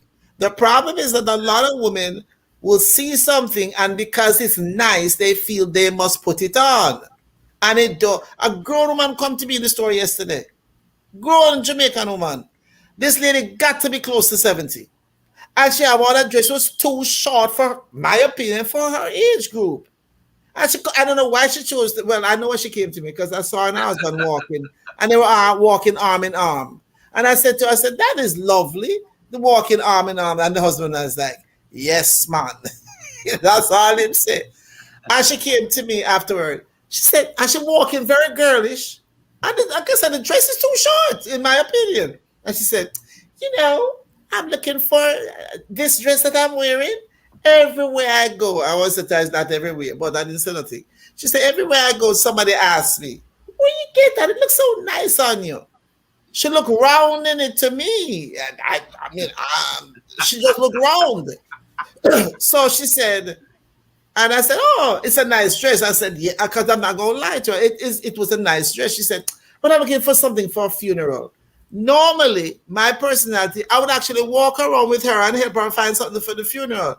I walk and go about my business. You know why? She's not being honest with herself. The dress that she have on, to me, she shouldn't have it on. So the thing for me is that why women would ask anybody, you like this? It don't matter. Do you like it? Does it fit you? Does it wear good on you? But we have this thing with us as women. And like you said, Sam, some men say, listen, you know how I am, you know how I am. I'm going to tell you the truth. And then she said, well, I might as well forget it. So in other words, she wanted you to lie. You shouldn't have to lie. And the truth is that women should have enough confidence that, listen, I know some women, and I'm one of them, that when you get dressed, he has to say, I don't like that, how that look, I said, that's okay, but I like it. That's my right. But then I also get a compliment, and I'm okay with that. But women go to men looking for things and basically say, tell me it look good enough. Because you know I'm not sex tonight. Tell me it look all right, because I'm not going away with you. You don't negotiate those things. What kind of deal is that? It happens all the time. I want to add to the confirmation of that. I remember about 2 years ago, there was a very popular it was like a big t-shirt, but it looked like a jacket, but it was like a t-shirt, and it had a cross in the middle. Yeah. And it said faith. Yeah. You guys remember that? Uh-huh. And I remember looking at the model they had with it. The model looked nice, right? Right. And I ended up going to different places and realized a lot of people bought it. Fat women. A lot of women bought the faith, it's like a pullover t-shirt, jackety kind of a thing, right? But of course, the people who buy it, they didn't have the shape to fit it, as to what it showed in the thing. And I'm like, what? So they really wanted the shape. Right. It's really about they wanted the outfit. They want right. That was advertised in the outfit, because it was plenty wrong people with the thing. I was like, wow, I guess it's sold. And so which means that the person who was selling it understood how to present it so that they would sell. But that just confirm what I'm sorry. No, you know what is sad? That a woman, that any human being just can't appreciate their size. Appreciate who they are. Appreciate this is what I am. I'm a 14, I'm a 12, I'm a 10. That is the biggest tragedy to me, is that, you know, for me, it's a health thing. I wanna keep my weight down because of health reasons. I don't want to get sick. So that's the reason. But to try to look like somebody else, that's the worst burden you could ever carry. And men carry too, but women carry that too much. And like you said, psychologically, these people create these fashions and they put it on those skinny people for a purpose. So women start seeing, I don't see myself as a 0 or a 5. Like I said, there's some things I can wear 8, but I mustn't wear nothing and I see things bulging out and hanging down this side. It's not a love handle. It's dead to me. I don't want it on me. So the thing is that how you perceive yourself, do you like yourself? And I'm going to say something else. How you perceive yourself and do you like yourself has a lot to do with the conversations that men and women have. Because if a woman perceives herself a certain way and is not quite sure about her self-esteem and there's an argument going, she feels an attack. And that's for men too. She feels an attack on herself. And the doubts and questions that she have about herself pops up. And like you said, it's not about the slamming of the door anymore. It's about a whole bunch of other things. But also remember this, in fairness, men go through it too. Women are just more obvious about going through these different emotional stuff. So let me touch on something. I have a couple points I want to think. Karin, you jump on this with me.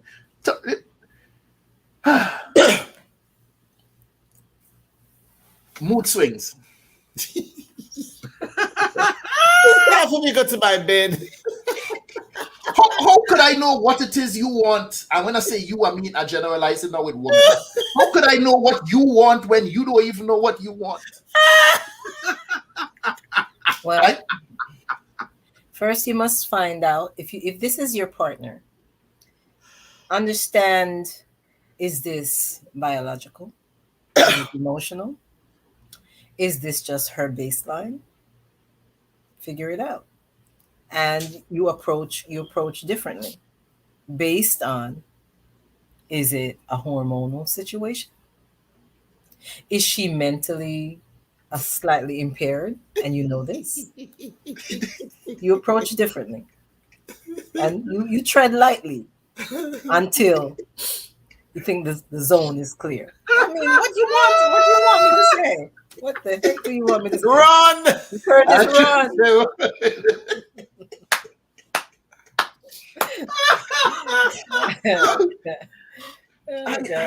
I don't have much to say. I just wanted an answer to that question.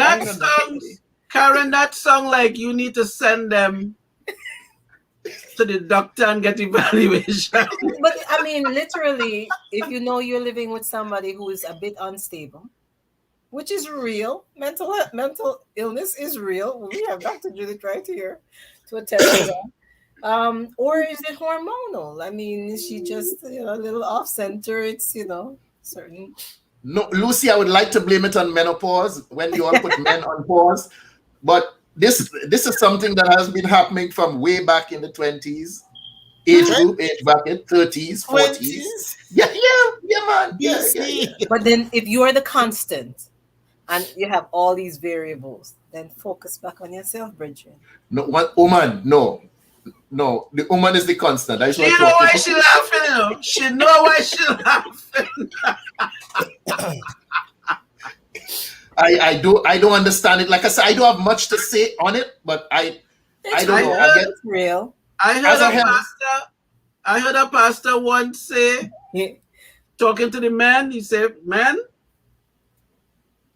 you have to just know how to switch your hats.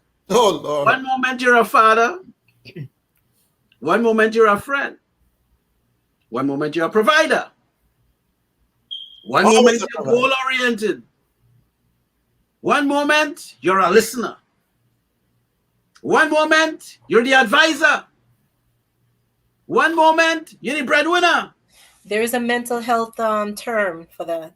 What is that? Dissociative disorder. I don't. No, how can you wear all these hats and be true to who you are?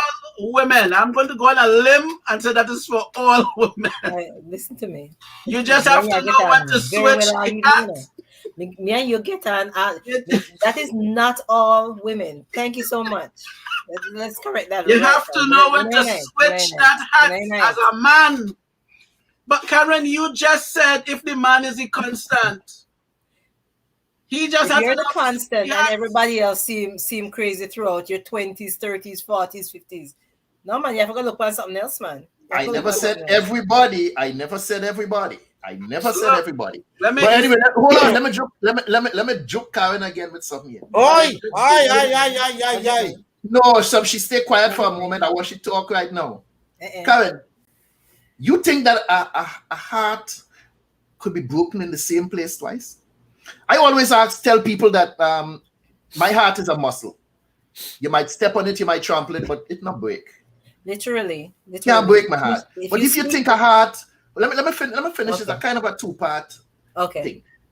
If the heart could be broken in the same place twice, because so many women continually complain about running into the same type of man and falling for the same lie over and over and over again. Whose fault is that? You're thinking. No, not my thinking. I asked you a question. I thought you were finished. You finished? I'm sorry. Oh yeah. Okay. Your first part of your question: can the heart be broken in the same place over and over? The heart is a muscle, but the muscle can be damaged. The muscle can be damaged repeatedly in the same area until the tissue itself dies and keeps on. The death of the tissue expands. So literally, people over the years have thought, when people say my heart is broken, it may not be broken like glass, but it can get damaged from the stress, the strain of whatever situation you've gone through the years. So it literally, in an emotional sense, it can be broken, and the muscle can be damaged in the same area until the muscle dies. Heart attacks come from something, and it's not just from diet. It is from the stress that people don't manage well. Okay. The other part of the question in terms of whether they keep running into the same, the women who use the term men are dogs. Habits. All men are dogs, and they keep singing the same thing. The same habits, and they're the one who keep waking up with fleas because they keep laying down with dogs. No, people have the same habits. You said, and in past shows, as Sam agreed, you attract the same type of people. You attract a little. They're off a little bit, but that is attractive to you. But 5 years, 10 years down the line, you're like, damn, shouldn't have really done that. Shouldn't have really gotten on that train again. But you can change your behavior. You can change your own behavior. For years, I've been attracted to workaholics and then had the nerve to blame them for not giving me enough of their time, showing me enough of their time. And I had to sort of help myself out and undo that a little bit. I'm like, that makes no damn sense. I'm impressed by a certain work ethic. Somebody who's consistent, as Dr. Judith was persistent in what they do, and steadfast. Love all of that in a man. But, babe, why you can't come over tonight? Tired, man, tired. Listen to me. And then it's, start to feel a bit neglected. And that was a pattern that I had for quite a few years. And I had to sort of get out of that.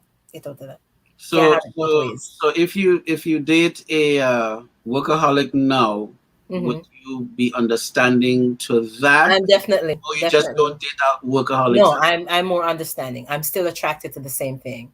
Okay. But I'm more understanding of my own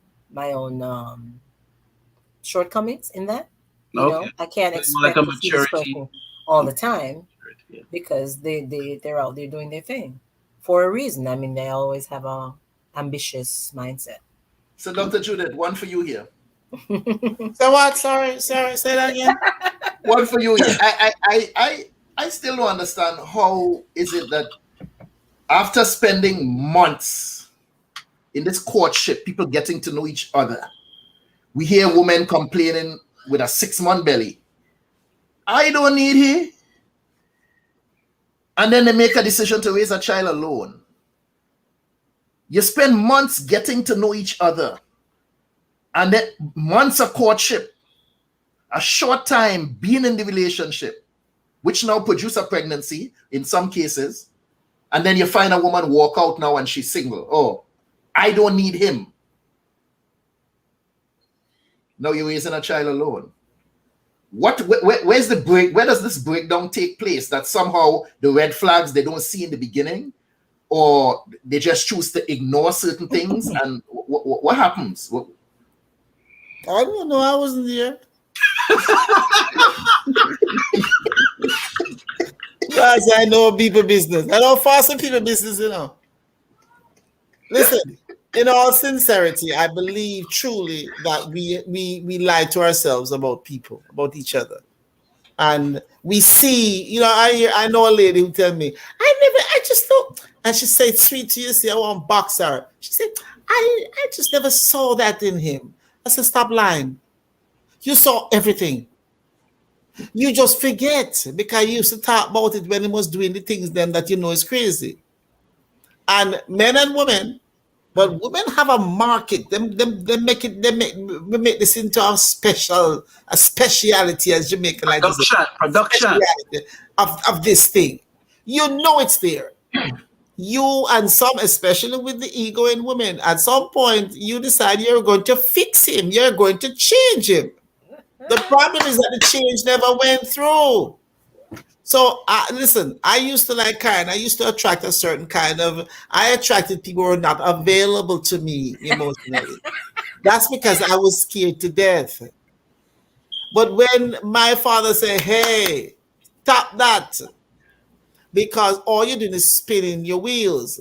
I'm grateful to God that one of the things for me is that I can look at myself honestly, negatively. And so then I had to say, and some I see them coming, you know. No, they say, oh no, I see them coming. So no, I've been there before. So I'm alone all the time now because that's just about all that's available. Are people who do the thing that usually I accept. But that part about not seeing it, I see people. A lady I said it earlier. A lady said to me yesterday. She said the problem that people have with you is that you see exactly who they are. But guess what? I see me. So that's why it's easier for me to see other people. See, I'm not one of them people. I see the little speck in my eye, but I see the beam in theirs. No. I don't see no tree trunk. I see the tree trunk in mine, and I see the tree trunk in others. So I believe that people, especially, listen, the amount of weddings that I've seen, and I'm saying to myself, hear people say, I fall in love. I said, no, you fall and bust your head. Be real. Listen, the man have booger. Listen, I have issues, okay? There's certain issues that I have. If I see a man in the beginning doing certain things that I pick him, I was like, oh. Later down the road, if him picking boogers, it's like, yeah, well, that's part of life. But we romanticize people. We make them into this, blasted foolishness. He's a person, she's a person. Them going to pass gas. Sometimes the breath not going to smell good. All those things are part of a relationship. And I have learned, Jeff and his wife, Jeff and Pansy are going to be, what's today? The 12th of this month, 49 years of marriage. And you know why I think they made it? They made a decision. It's not just, I love him, I love him. No, they made a decision. They wanted this thing to work. And so when they fall out, they don't tell everybody about it. They work it out and they go about their business. So I think that they saw, because they knew each other when they were teenagers, before they were teenagers. So I think what people do, sensible people say, but I like that part time, you know, but I like that part there. Listen, my ex-husband, you know what he would do? He was a big guy. He would walk by sometime, and it's a strange thing. He would do an action where his what do you call this back down here? In your butt area. The glutes. The glutes. Your body jaw. Gluteal muscle. He would do like this. And I said, whoa, do that again. Listen to me. Just saying do that again. He'll be like, really? You want me to do it again? Yeah, man. And so 1996, I had to find him because I made some bad choices towards the end of our marriage, and I wanted to apologize to him. And I thank God that I found him, I tracked him down, and he apologized to me, and I apologized to him. And he said, I can say one thing, I was never bored with you. So the idea, the attitude is... Before you switch, let me ask you something. So before you walk away, you tell him, do that again. Yeah, man, plenty time. No, the last time you went and see, you never... No. Okay, so the last time was over the phone. You all had an... I never asked him to do that because I couldn't see it. Oh, no, I thought you met him and you said, well, do that for me. No, we're on the phone. One for the road. One. But let me tell you something. What you asked there, we make a decision that you don't like that, but you like this. And what's happening now is that people are saying, I don't like that. Go ahead. There's no middle ground. There's no working out, nothing. And that's what's killing us. But the truth of the matter is that we're all flawed. And I hear women say a lot. I hear women say this a lot. Well, he just lost the best thing. No, maybe you were not his best thing. Maybe, this guy that maybe I was not his best thing. Maybe there's a best thing for him someplace else. So we say these things, and I never saw that in him. I thought he was, yes, you did. But you women, it's like you say, I go soap him pants, I go fix him, I go cut him here, Samson, I go cut him here. Women do that just by breathing. Women don't even have to plan it. I thank God I don't have those thoughts in my head anymore. But what I do have is this.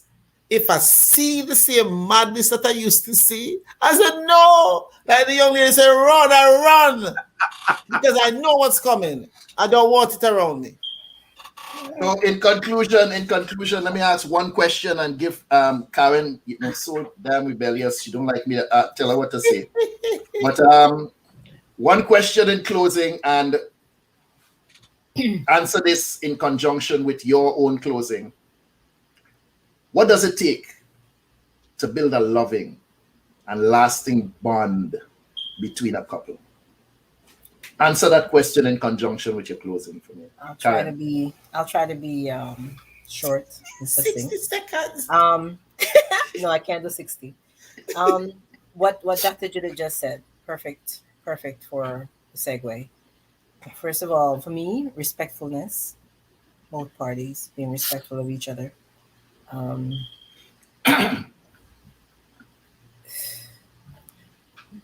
think that if you don't develop, if we're talking about a male-female relationship, which is what we've essentially discussed on this show, a certain level of intimacy and not forgetting to be friends. To me, that's really important. And making a decision, as Dr. Judith said, making a decision to stick things through, to work at things. Mm-hmm. And what you guys have said repeatedly, God, learn to listen to each other from time to time. Good Lord, it can't be a shouting contest. Nobody hears a thing, as Mr. Curtis will undoubtedly repeat. Nobody hears anything when both parties are shouting. So, but if you start from a point of respect, I remember Sam saying on a previous show, this is quite a while back, but it's always stayed with me, that after a job was lost, the person was like, well, basically, I'm not really interested in staying in this relationship, but obviously didn't want to be there in the first place. You know what I mean? But respect and learning to trust each other, and this thing that you guys explained, that the fear of rejection. Somebody who truly loves you isn't waiting for you to drop the next shoe, so to speak. Discussions can be had, things can be worked out in a truly mature relationship. I feel I've had it, so I know of what I speak. Even when I decided, okay, this not gonna work, but I still could talk about things. That's it. Okay, and let me say the question again. What does it take to build? How I say it again? What does it take to build a loving and lasting bond between a couple? I need for all the mouth champions in the chat. I need to put you all on down. We may not be able to get to it. Carol Knight said communication. I would say effective communication, honest and open communication. Andrea said, I want everyone in the chat. Lucy, you too. Give your response in the chat. I may not be able to get to it, but somewhere while Dr. Judith is doing her thesis, you all can give your response. Give your response to that. Thesis. All right. Go ahead, Dr. Barnes. I can't talk, no. Listen, communication, effective, respectful, considerate communication. Understanding that you are not the beginning and the end of everything, that you both have feelings, and that we both come from different cultures and different whatever, and there has to be some degree of acceptance that we're different. Let's try to get, and it doesn't have to be, we're different, let's see if we can work something out. Not that, just daily living. And one of the most powerful things that I have learned and that I practice diligently is self-talk. And then listening to something that I'm about to say that I know is screwy and could cause messed up communication, I say to me, Judith, pull back. Don't use that word, use this word. So that means, it means a certain amount of vigilance. It takes a certain amount of diligence to say, first of all, the only way you can do that is to admit you don't know everything. If you admit that you're not in charge of the world and that you have issues going on, then you can say more easily, hey, don't say that.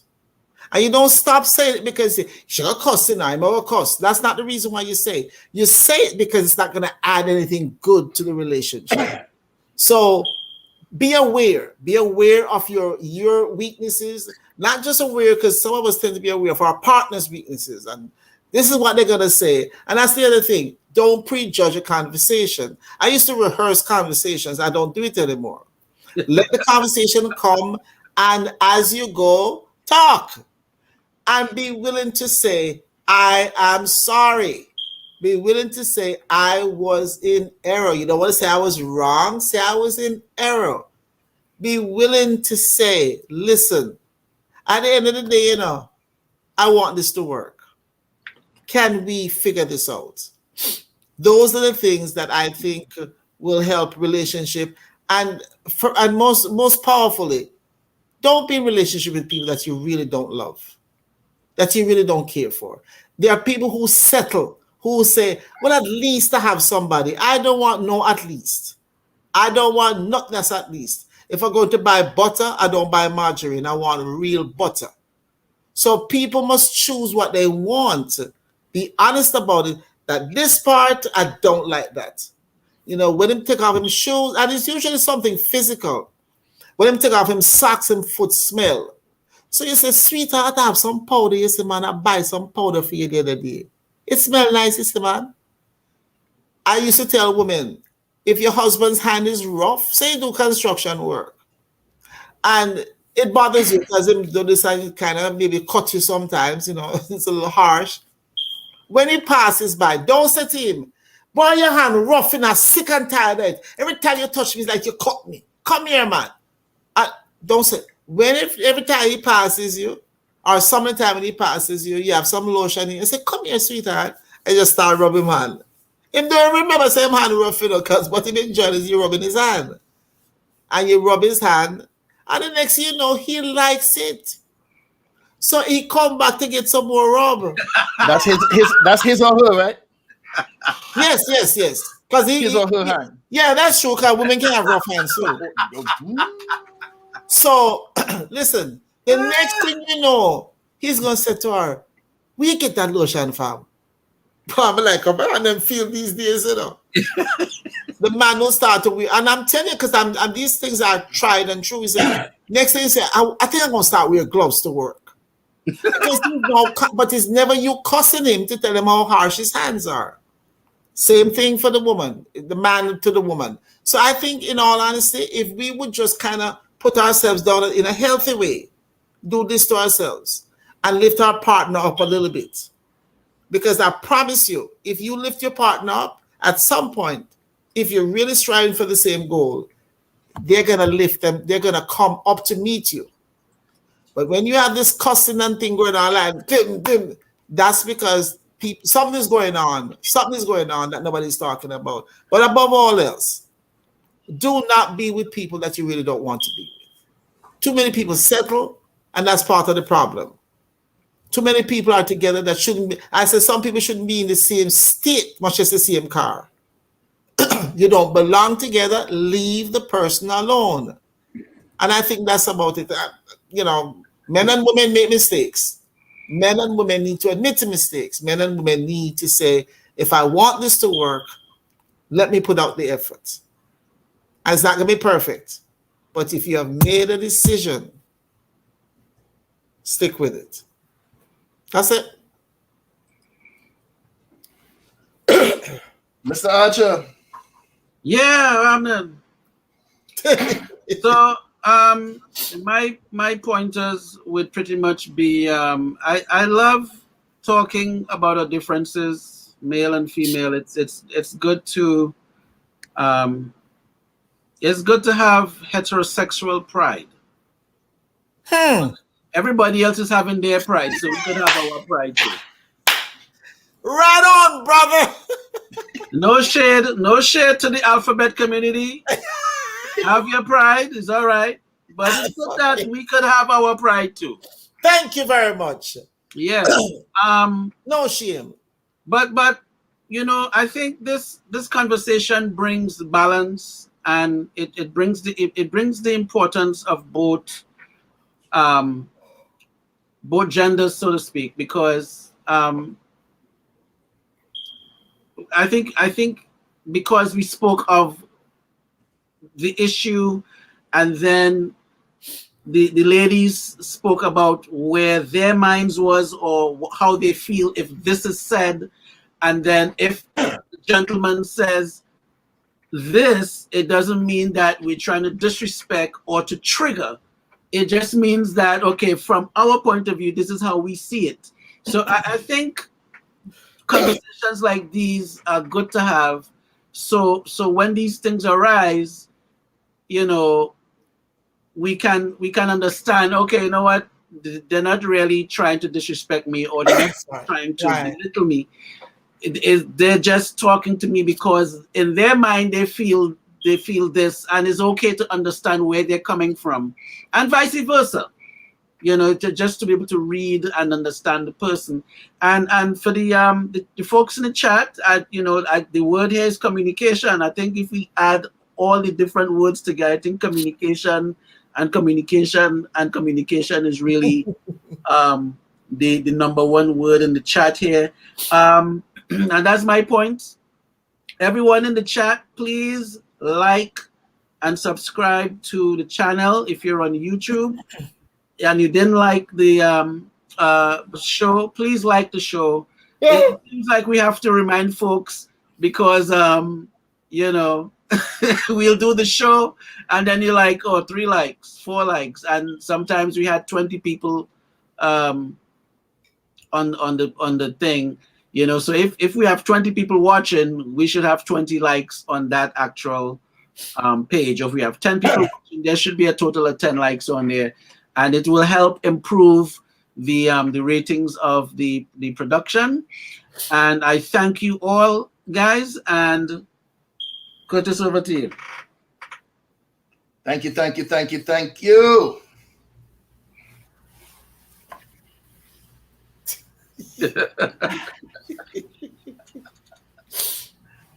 Even though I played devil's advocate a bit tonight. A bit? One of the things I strongly believe that we, especially as men, need to do, we need to try rephrasing certain questions or even criticisms, statements. Instead of looking at a woman and asking, what's wrong with you? Try asking, is something wrong? Talk to me, how could I help? As opposed to looking at them and saying, what's wrong with you? Those are very punishing, very accusatory words, and they cut. A lot of us don't realize that our words cut deeply.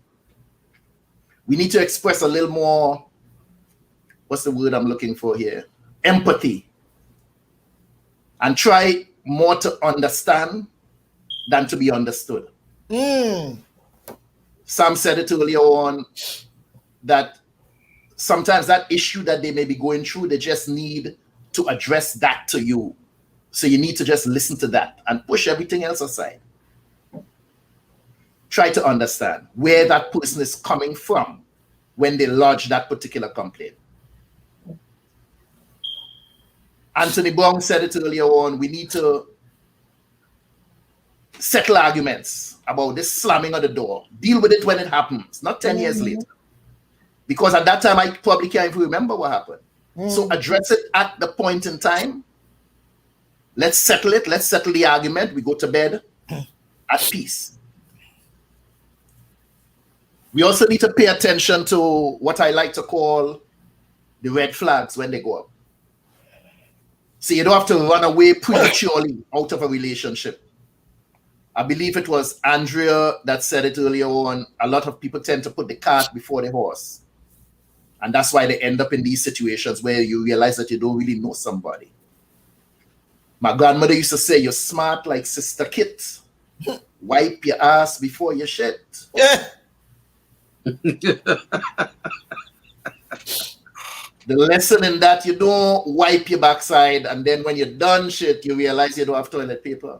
And that's what goes on with a lot of people in relationships. We tend to turn a blind eye towards certain things, and we don't look at the red flags. The man say, hey, I'm not the marrying type, I'm not the marrying type. And somehow you think that you could change the man somewhere down the line, and you start planning a big wedding and start to show him dress and all kind of thing, and then every day you come home with a new manual, another piece of clothes go into the suitcase because he start packing.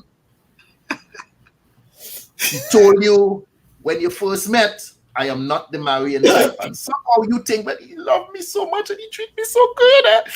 I'm going to marry him. No. Pay attention. As I said before, we need to settle arguments at the point in time. Because what happens, we discussed this on a previous show when I spoke about the gentleman named Primus who walk around and laugh and really wasn't laughing. Ask yourself if you ever find yourself still arguing long after the other person done exit the room. Oh, wow. You still there sitting, but they're telling you and I tell you, and I don't understand how she don't know, that. And you now arguing by yourself, trying to make sense out of the conversation and the other person done gone. Learn how to communicate more effectively. This way you don't help push the other person off the edge and you end up with a crazy person and you want to know how they get crazy. You help push them off the edge. Some people, yeah. Women tend to, maybe men do it, I don't know. They tend to push buttons.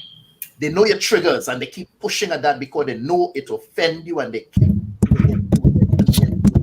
And then when you flip out, they say, you see, I tell you, he was crazy.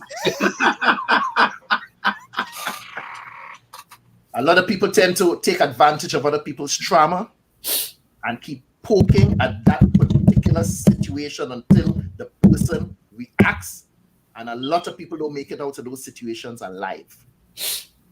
And then they look at the other person and say, he crazy. No, that person pushed them over the edge because they knew exactly which buttons to push. We need to stop this. If we're on the same team, we can't be fighting against each other. If we play in basketball and I keep taking the ball and passing it to the opposing team, they're going to end up scoring more points. We will lose.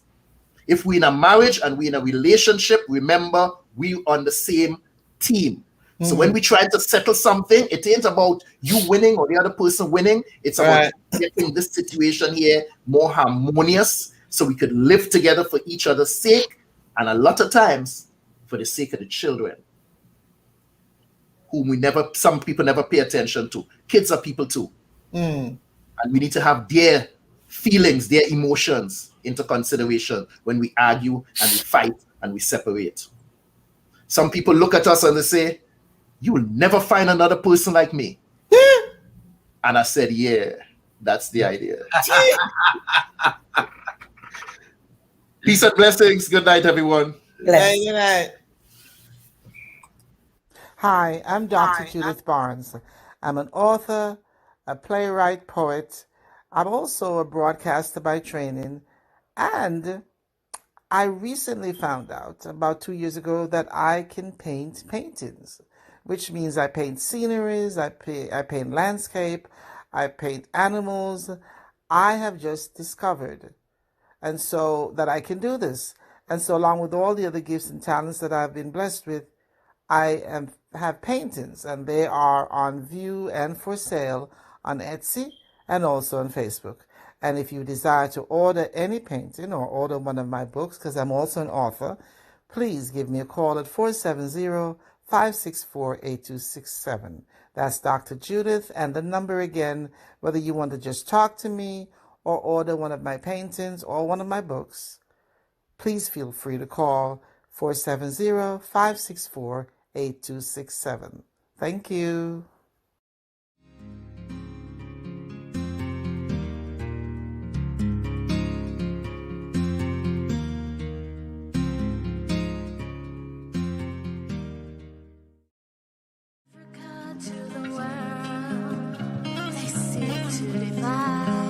All day, all day. African point in Ethiopia.